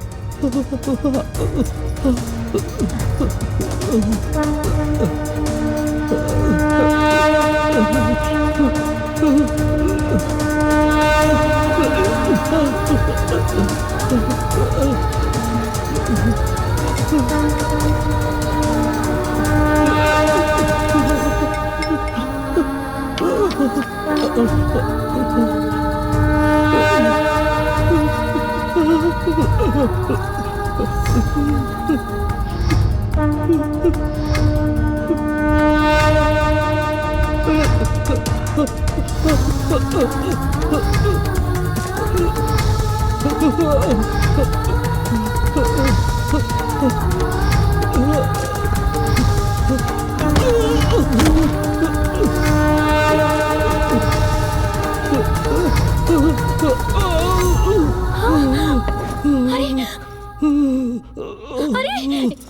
ईका जी, हाँ कुछ चाहत रहे का? हाँ अरे बुलावे की चाहत रहे ना? हाँ कितना बार कहनी कुछ चाहिए तो हमरा के आवाज दी, बुलाई। हाँ चोट तो ना लगल? हाँ चोट तो ना लगल ना? हाँ ठीक बानी ना? चोट सब चोट तो ना लगल कहीं ना? हाँ का बात बा? हाँ का बात बा?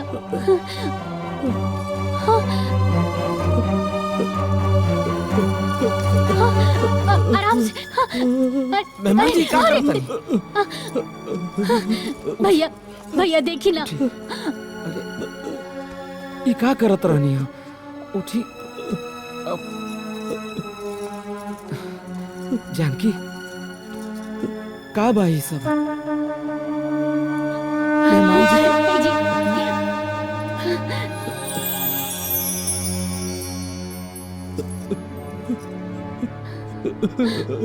मेहमान जी ये क्या करता नहीं रहू? अब हम बनम ए हवेली के एक लौती मालकिन।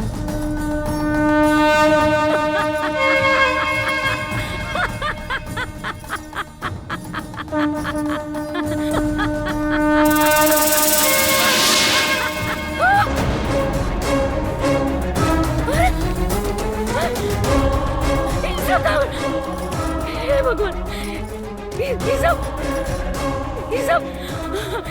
इन हो सकला। माता रानी हमरा गलती के इतना जल्दी सजा इन हो सकला। बिल्कुल जानकी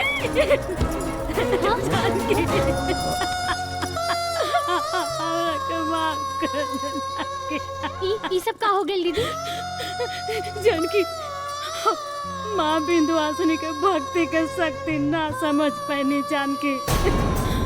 हम तरह का बहुत दुख दे बानी जानकी। ये सब हम बहुत बड़ पाप करे बानी जानकी। खीर में नमक और दूध माता रानी का मूर्ति भी इनार में हवाई डाली।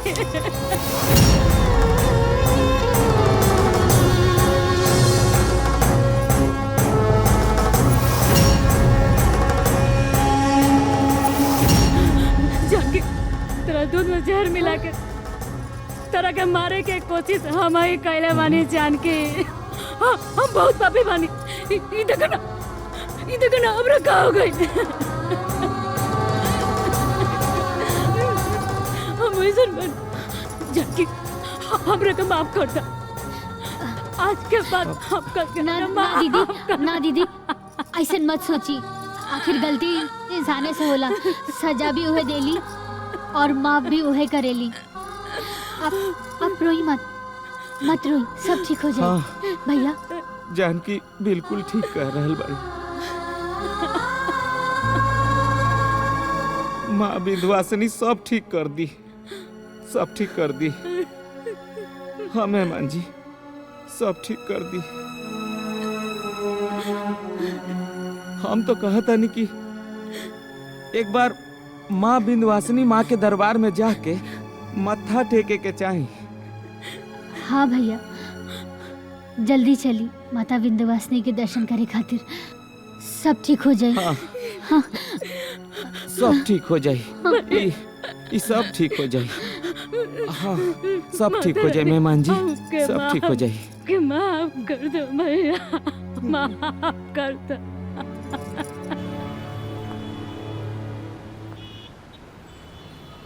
हमार हर चाल फेल काहे हो जाता।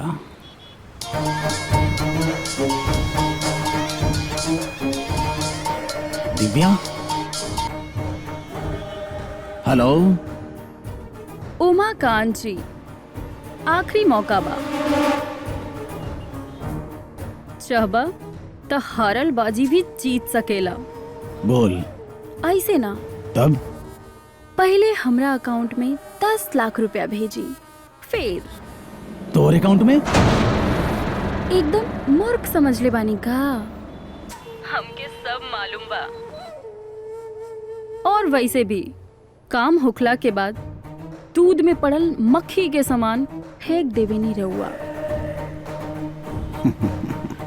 और हाँ, अगर मौका के रास्ता चाही तो डाल दी हमरा अकाउंट में, ना तो हम फोन रखा था नहीं। अरे ना ना ना ना ना ना ना, रुक रुक रुका रुका तारा के हम पैसा भेजा था नहीं।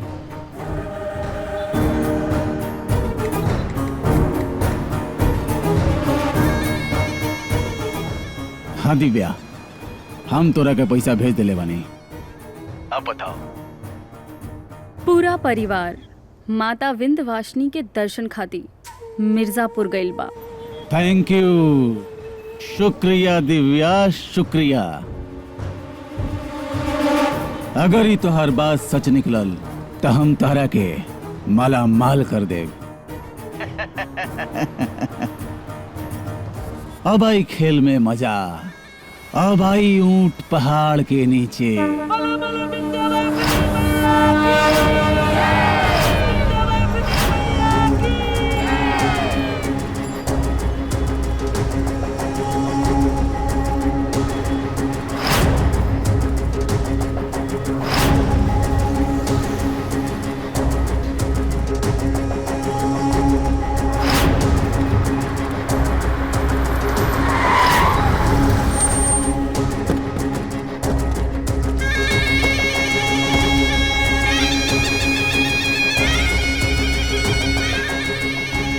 पकड़ लो सबके। चल चल। अरे ये बड़ा अरे छोड़ो, अरे छोड़ो हमरा के। अरे चल।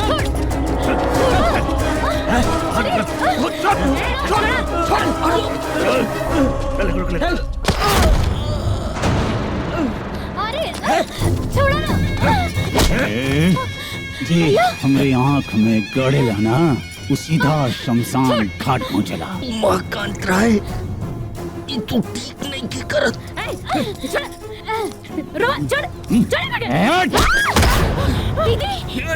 एक बात कान खोल के सुन ले, तू हमरा के बिजनेस में बर्बाद के लिए बढ़े, हम तोरा के चुटकी बजा के खत्म कर दे। का बुझ ले? भैया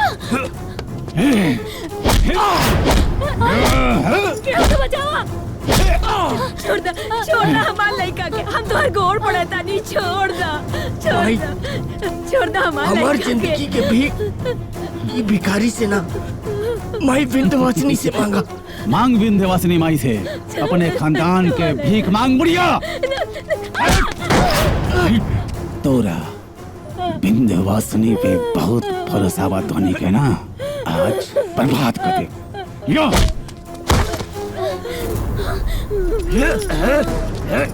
माँ विंध्यवासिनी मदद करी, माँ विंध्यवासिनी मदद करी।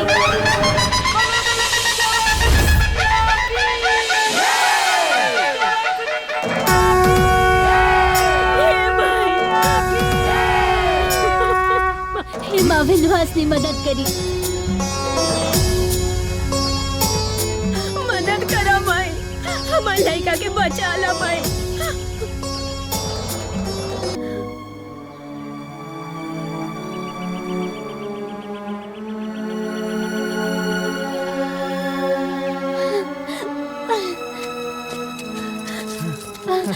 रवा ठीक बनी ना? हम ठीक हैं। बेटा दीदी रवा ये देखा हम ठीक हो गए। जय माँ विंध्यवासिनी। माँ विंध्यवासिनी के महिमा अपरंपार पार। जय माँ विंध्यवासिनी। सर सब प्लीज मुझे माफ कर दीजिए। हमने ही इस कुत्ते को आपके फाइनेंसर्स के नंबर और कुछ जरूरी डॉक्यूमेंट्स दिए थे। मैं राय साहब के फितरत को अच्छे से जानती थी कि वो कंपनी के साथ कितना बड़ा धोखा कर रहे हैं, लेकिन कुछ निजी स्वार्थ के कारण मैंने आपसे कुछ नहीं बताया।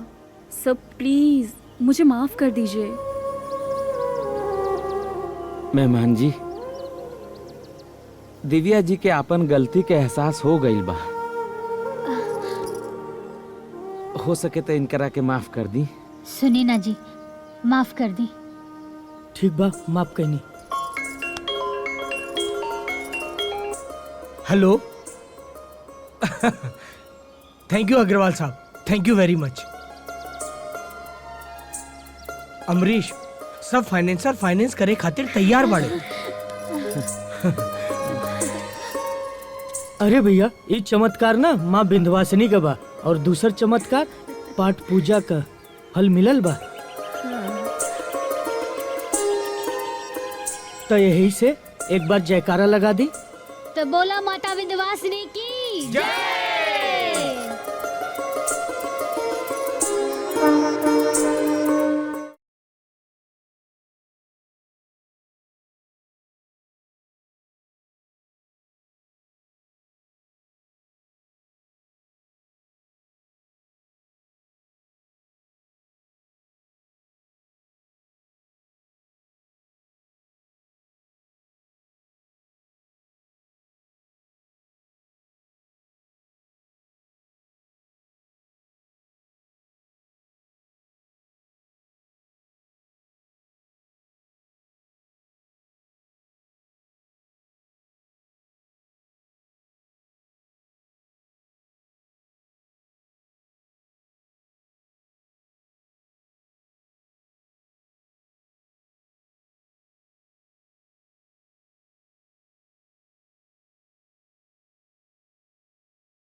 हमरा गलती के इतना जल्दी सजा ये ना हो सकला। बिल्कुल जानकी जानकी हमरा के माफ कर देना। ई सब का हो गेल दीदी? जानकी माँ बिंदुवासिनी के